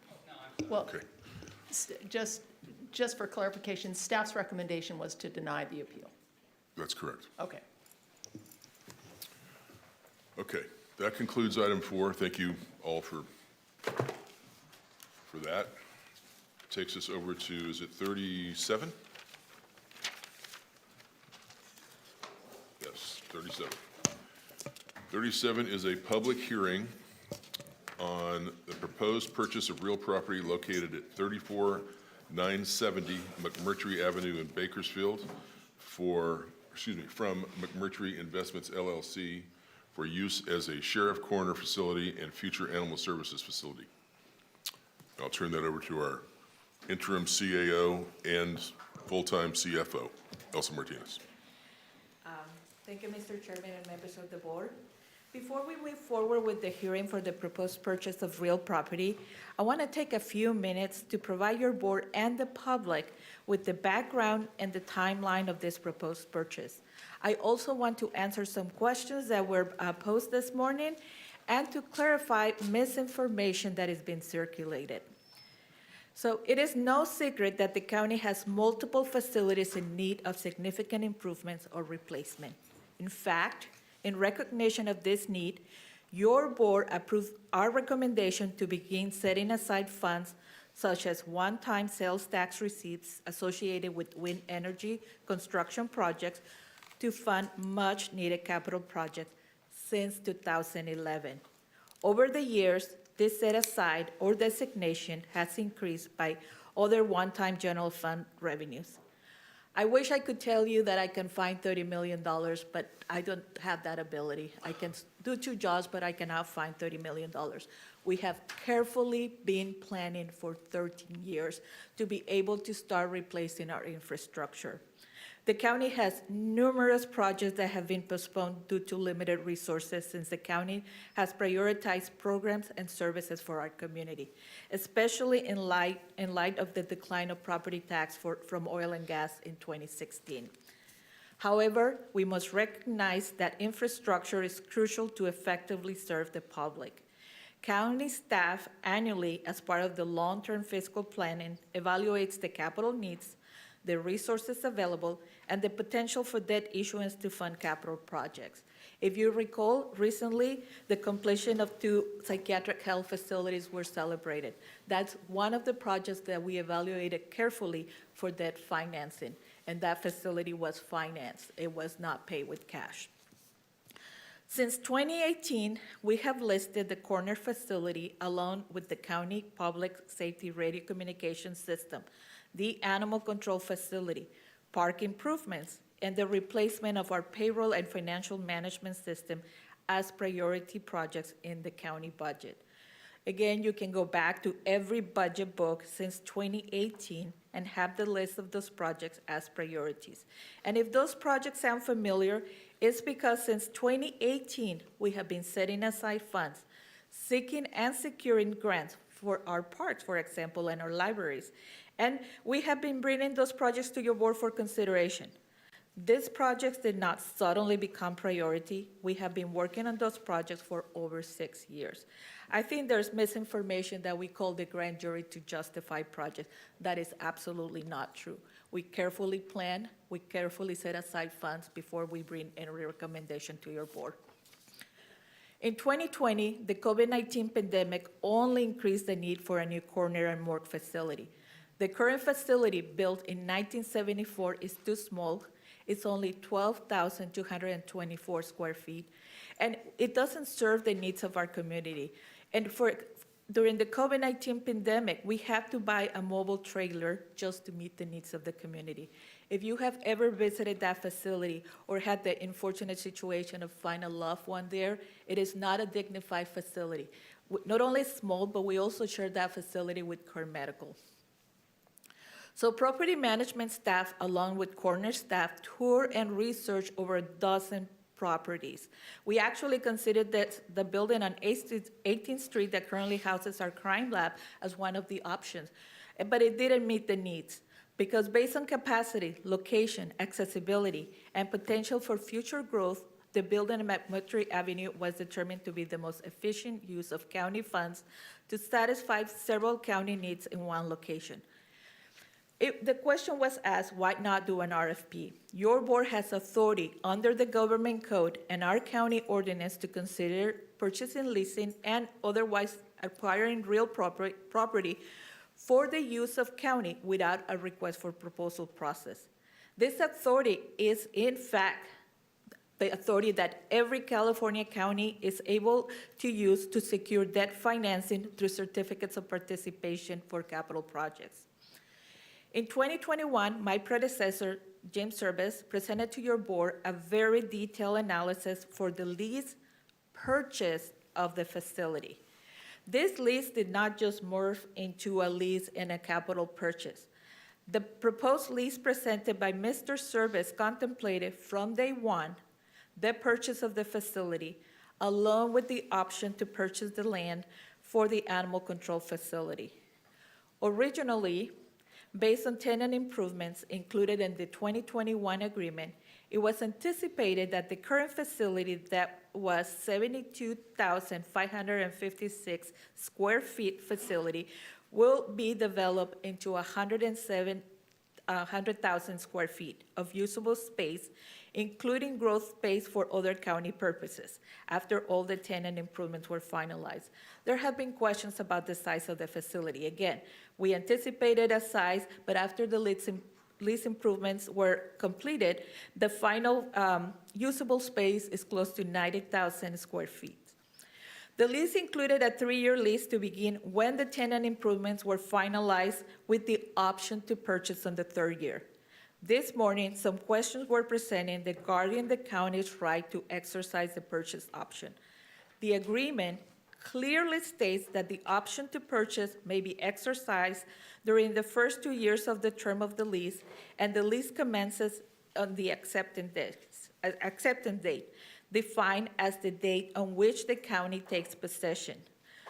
We took possession last week when we had a ribbon cutting ceremony. Your board has absolute authority to vote in this matter in public session. So again, originally we contemplated the cost of this lease purchase to be $29.3 million plus the additional land at $1.4 million, for a total of $30.7 million. In September 2022, we brought to your board the assignment of agreement, clearly stating that the original lessor was unable to complete the tenant improvements. But the county still believed the property was the best option and would agree to the assignment. It is not uncommon for leases of real property to be assigned. Actually, if you go back to your board agenda, you'll find those on our property at the airport coming to your board. And again, the county did not pay any rent at that time. We only paid $350,000 for the design of the tenant improvements that then were transferred to the new lessor. And since that time, the new lessor, Crematory Investments, have been completing the tenant improvements that resulted in the 90,000 square feet usable space, of which 46,985, and that number is very important as we compare other facilities. 46,985 square feet is dedicated to the Kern facility, with the rest of the space being used for the public administrator, sheriff property room, sheriff civil division, sheriff internal affairs. There was a question about the lessor purchasing the fixture and furniture. Again, this is not uncommon. For example, the most recently opened psychiatric health facilities, the construction company purchased the fixtures and furniture as part of the project. This is similar to the justice facility, where the construction company purchased the fixtures and the furniture. On May 7, 2024, we presented your board the resolution of intent to set this public hearing and establish the appropriations for the purchase of the building. This means that the item was listed as not budgeted. So allow me to clarify a misunderstanding about budgeted and not budgeted for items presented to your board. California Government Code prescribes uniform accounting procedures for counties, special districts, and other agencies under the control of your board. Government Code requires that your board set appropriations for certain items, including capital expenditures, by line item. Otherwise, they are not considered budgeted and are listed in the agenda as not budgeted. So let me explain this very clearly. It doesn't matter that we have the cash for the project. If it's not listed in the budget as a separate line item, it's considered not budgeted.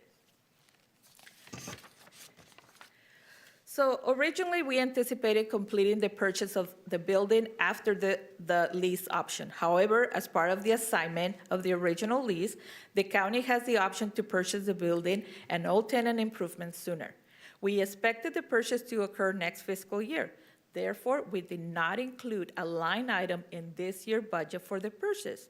So when we set the hearing in May 7, let me make sure I got the right date, May 7, We also included the necessary budgetary transactions. I did not just find $30 million. We've been working on setting this project for 6 years. Declaring the intent to purchase allowed the county and the seller to start the due diligence period. It was not a commitment to purchase on May 7th. Today's item, if approved, begins that commitment stage. Today's item is seeking authorization to purchase the property for $28,475,000, which is approximately $819,000 less than originally anticipated under the initial lease. We're also purchasing the additional land for $1.4 million that we, the county, initiated for the construction of an animal control facility. We also asking your board to approve the purchase of additional parcels for $600,000 for a total of $30.4 million, which is less than originally anticipated under the initial 3-year lease and purchase. For reference, Placer County completed the construction of a 19,400 square feet facility for $28.5 million in 2022. As I mentioned before, the proposed facility includes more than the corner and provides close to 90,000 square feet of usable space. Looking at today's cost, a facility of that size would cost the county approximately $54 million to construct. And this is not an estimate that I made up. We asked an expert to provide us that number. So county staff believes the building at McMurtry Avenue is the most efficient use of county funds to satisfy several needs in one location, and the purchase of the building now, rather than in 2 years, is the most cost-effective choice and responsible use of county funds. So this concludes my prepared remarks. I'd be happy to answer any question, and it would be appropriate for your board to open the public hearing. Thank you for that. Is there anyone here that would like to speak about this item? Come on down. Thank you. Good to be here. I sure enjoyed the conversation about the, what was it? Well, the Teresa was, made my stomach turn a little bit, but about the crematorium. So, not buttering you up, but I thought you did a good job at kind of looking at that. The little bit that I've heard, you've been working on it for a while. So, Can you give us your name for the record, please? Sure. I'm Bill Fallgatter. Thank you. And can you tell me what your name is again, ma'am? I'm sorry, Mr. Fallgatter. Direct your comments to us, and we'll get you. I'm sorry. We'll get Sure. your answers. Yeah. Excuse me. We just try not to have a back and forth with the staff. That is Elsa Martinez. Oh, okay. Elsa, what does Elsa do? Elsa Martinez. She's currently our interim CAO, Chief or County Administrative Officer, or Chief Administrative Officer. I forget what we use, but she's our CFO as well. She's filling in for us in the interim while we are searching for a full-time CAO. Okay. Elsa. She's no slouch. No. As a matter of fact, I'm intimidated. Elsa, can you again just tell me the difference between budgeted and non-budgeted items? Let me give it a shot. Sure. Because you're talking with us, remember? Yeah. And we're going to have Ms. Martinez correct me if I'm wrong. Okay. We've been setting aside money for many years for this project.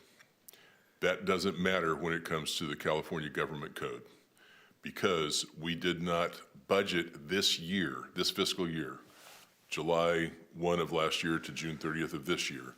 We were not planning on buying the building in this fiscal year that we're currently in. If we had concluded our budget for the next fiscal year and included it in there that we were going to buy it, it would have said budgeted if we'd have done it 6 months from now. But we're buying it early, right? So because we're getting it early in a year that it wasn't budgeted, even though we've been setting aside money for years, it's considered not budgeted. But now, since they set the hearing, you'll notice today it says budgeted because they did the appropriate budget transfers after we set the hearing. Okay, Does that make sense? yes. Ms. Martinez, did I get that right?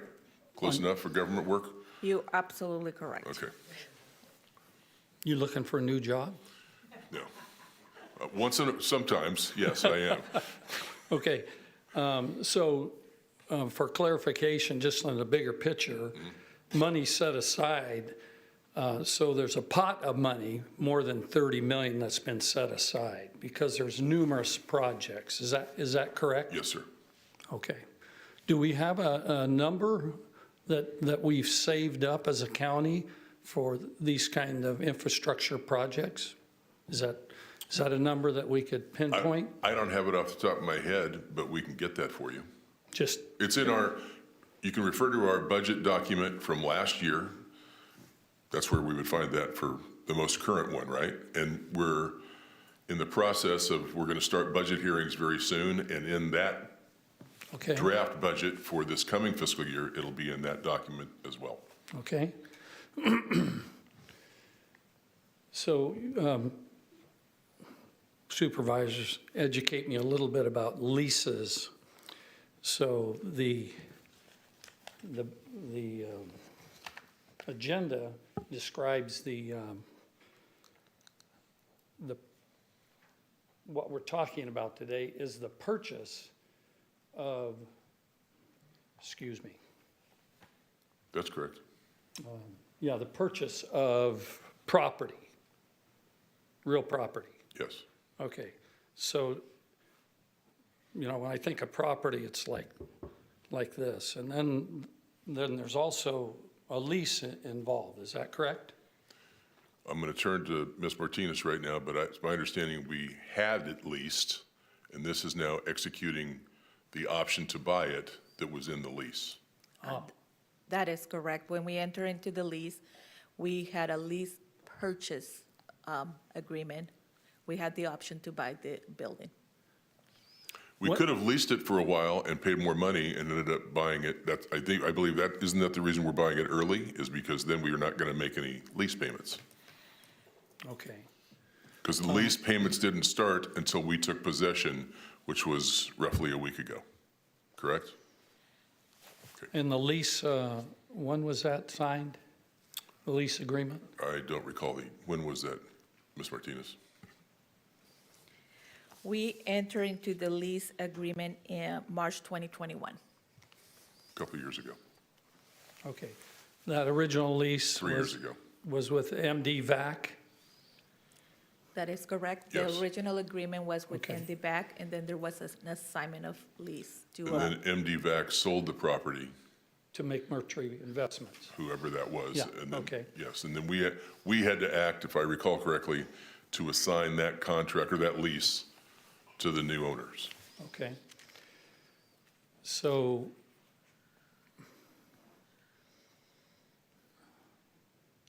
excuse me. It's okay. I had a brilliant thought, but it disappeared. I get them all the time. So, I think this is Martinez, said that the original appraisal, and I'm interested where that came from and when that appraisal was done. A few years ago. Okay, and then the But purchase. I don't recall the year. She'll know it, though. And the purchase, the price came down, I mean, it was less than what the appraised value was. Is that what I understood? Can I look at her? Can I turn my head? You can look at her, you just got to talk to me. Okay, okay. That's the way we're supposed to conduct this meeting. I'm not trying to be difficult. No, It's just, okay. I just want to, So when was the I'm not- appraisal done, and what was your other question? was there a savings? That's what I think I understood. In other okay. words, it was appraised at something and we bought it for less, the county did. Gotcha. Ms. Martinez, can you So run through I that? want to clarify, we did an original appraiser in April 2020 when we looked at this facility. It did not have any tenant improvements at the time. So we, the county, have real experts that do appraisers all the time. So we look at that original appraiser what you would call, what the speaker this morning called formal at present. And then we have our property management look at the tenant improvements, and at the time of the original lease was entered, we had tentatively agreed to a purchase price. And now, keep in mind that construction cost has increased significantly since 2020. Again, Placer County built a facility 1/3 of just the corner facility for the price that we're asking your board to approve. So we have not done a new valuation at this time, but there's also a risk of doing it, because if we don't agree to the price that we had in 2021, now we have the risk that, with inflation and everything, if that value comes higher, it could be significantly higher. Again, Placer County, 2022, $28.7 million. We ask General Services, what would it take to build a facility that size with all the tenant improvements right now? $54 million, $600 per square foot. Okay. So did you, the building that was in Placer County, that was a coroner's building, 90,000 square feet? It wasn't, ours is about 90,000. Theirs is significantly smaller than that. Oh, I don't remember the number, 20,000 square feet? 28,000 square feet. It's a little bit short than 20,000. The price is $28.7 million. So it's roughly 1/3 of the size, a little under, And the price was how much? 28 point Oh, so, something million. so sort of comparable. I mean, in terms of doing In terms of the ratio. dollars, the dollars are equal. Dollars and the square footage. Ours is significantly larger, and it includes some land for. Not comparable. Yes. I'm trying to be polite to Placer County, that I think we got a better deal. Okay. So at the end of the project, so we're using the buildings that are on the property. We're going to develop those buildings. There's one big building there, and then there's some vacant property as well. Okay. So tenant improvements to that one building. Yes, Okay.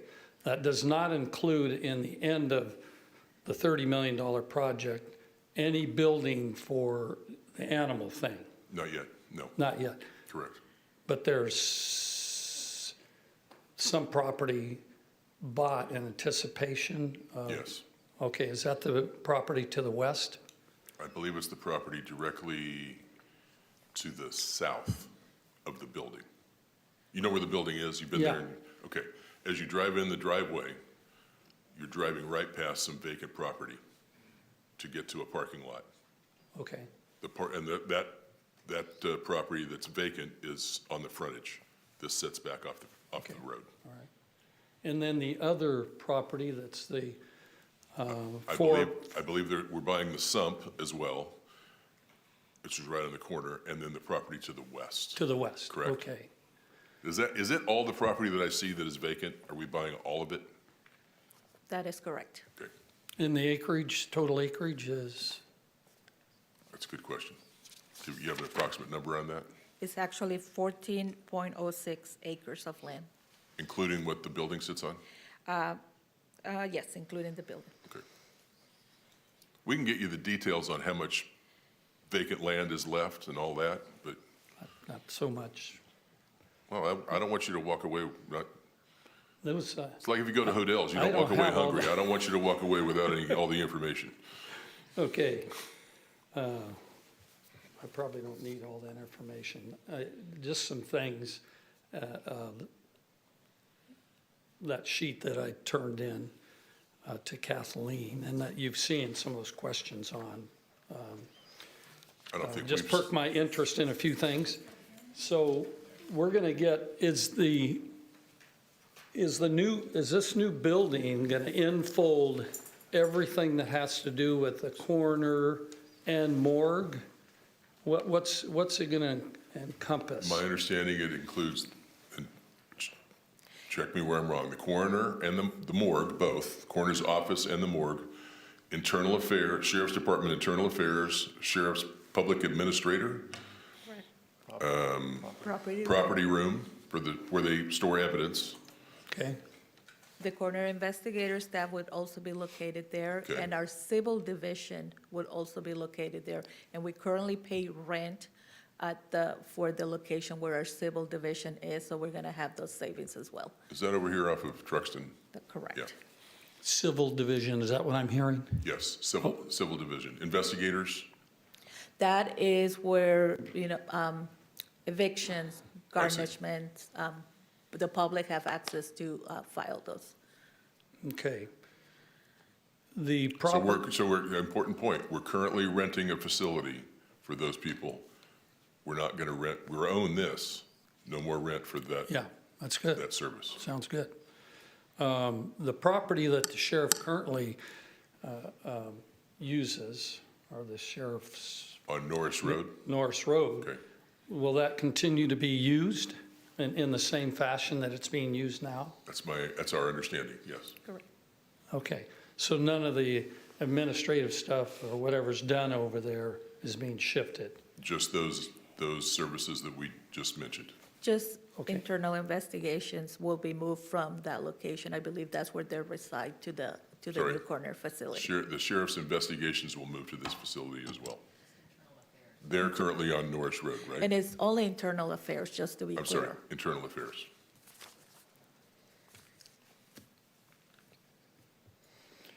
What's the anticipated, since one of the infrastructure things that were mentioned, do we have a timeline when the animal facility might be built?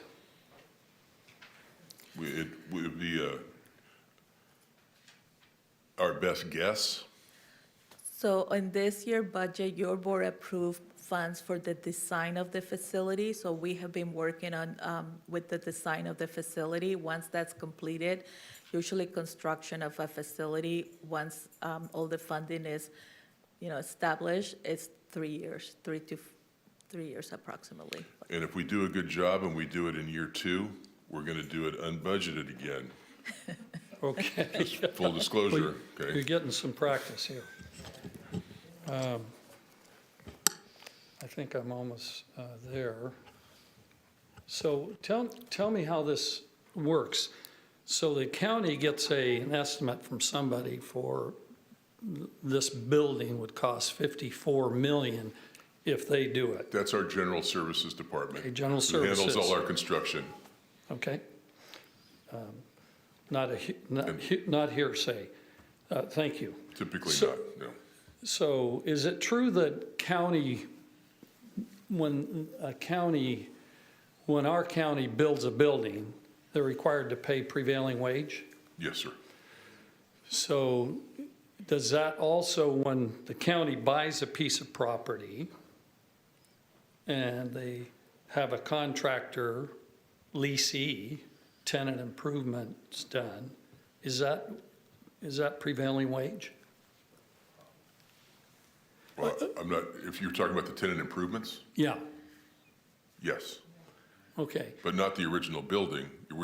The building was not built at prevailing wage rates. right. It was just an existing structure already that was Okay. purchased. So the Is being purchased. 54 million estimate, is that what it was? Yeah, that's the general services estimate. If Yeah. we were to go out and build a building today at prevailing wage, Okay, new building, correct, not a tenant improvement. a new building. Yeah, okay.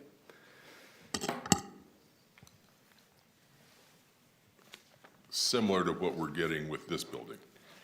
Hopefully, yes. Yes. I hope that, that modifying that with tenant improvements gives us a nice facility. I'm sure our county services, that's their goal, and I'm sure that's what will happen. I don't think I have any more questions. Thank you for your time. You bet. And I'm very happy about a new morgue. May we never have to use it. Why did you look at me like that when you said that? I said we. Okay, you did. So the morgue and Okay, yeah, I think it's great. Need it. Thank you very much. Thank you, Mr. Felgater.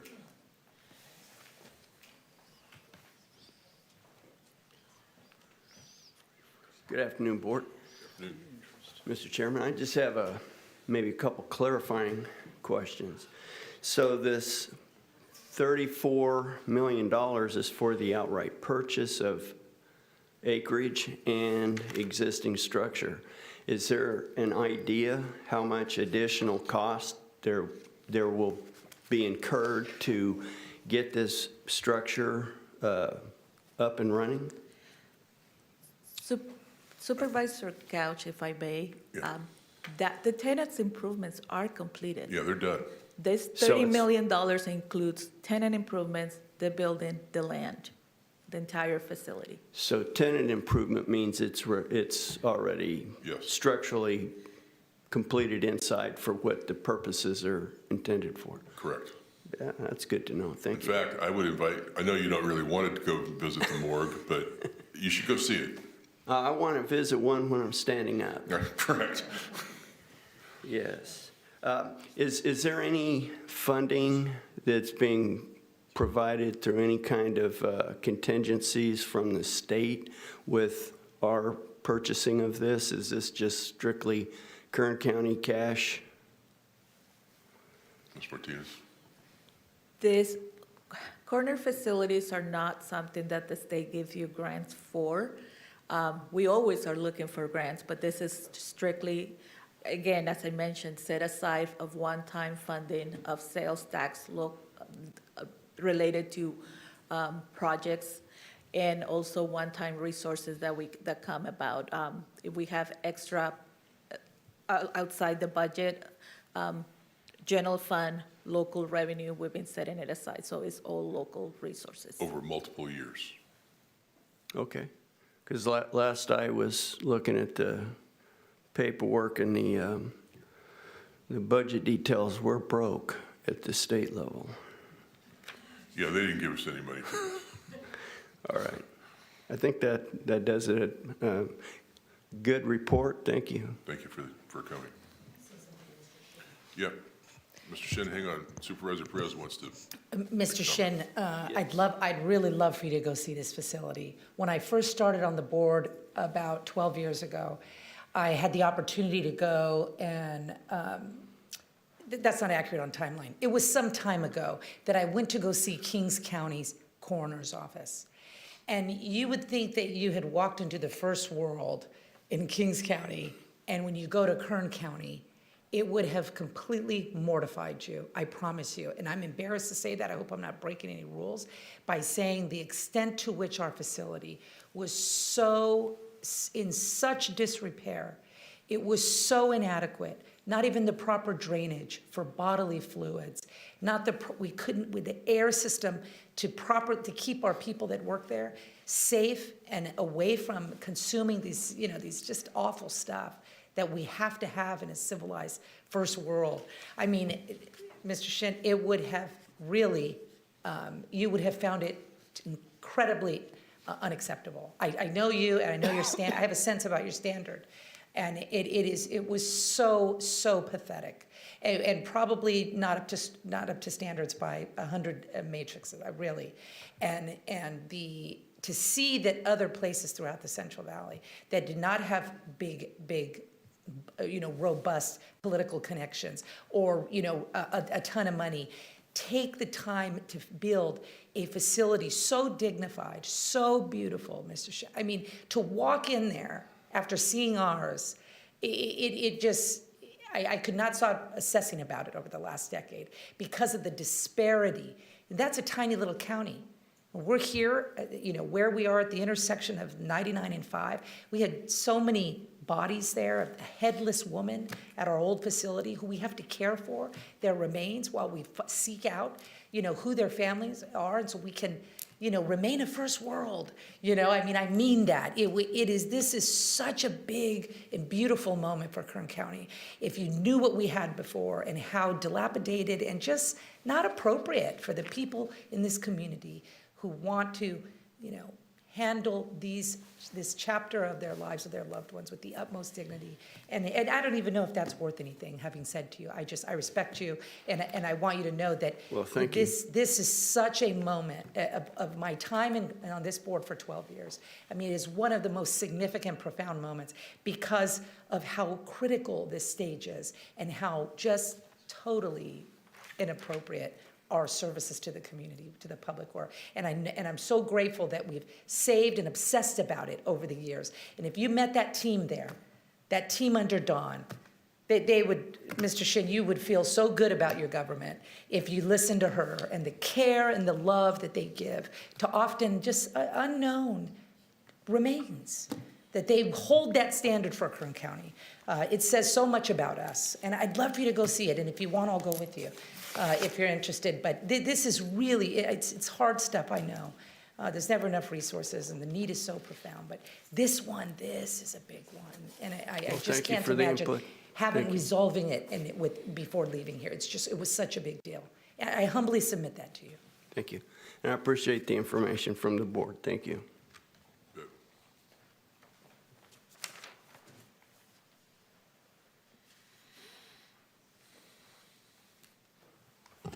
Dennis McLean, MC, capital L-E-A-N.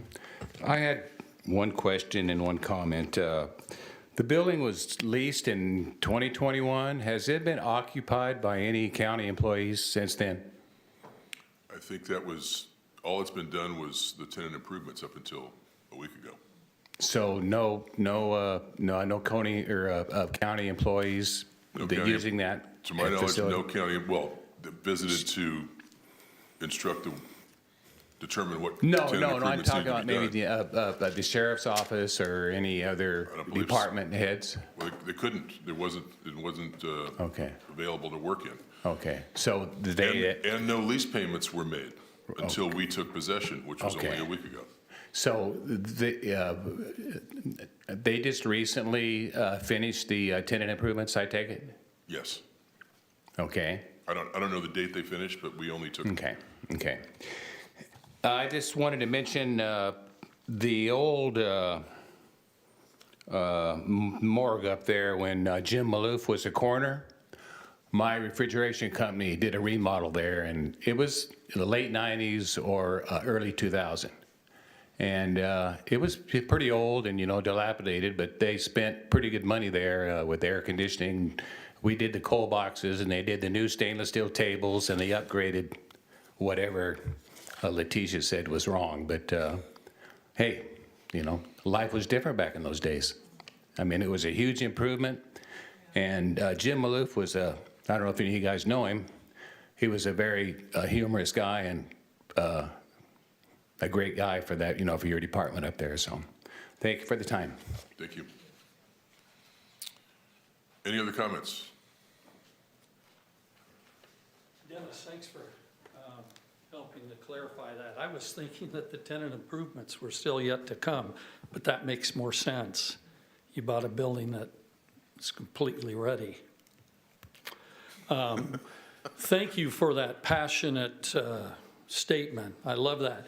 And if Charles doesn't want to take the trip out there, I'd love to see the facility.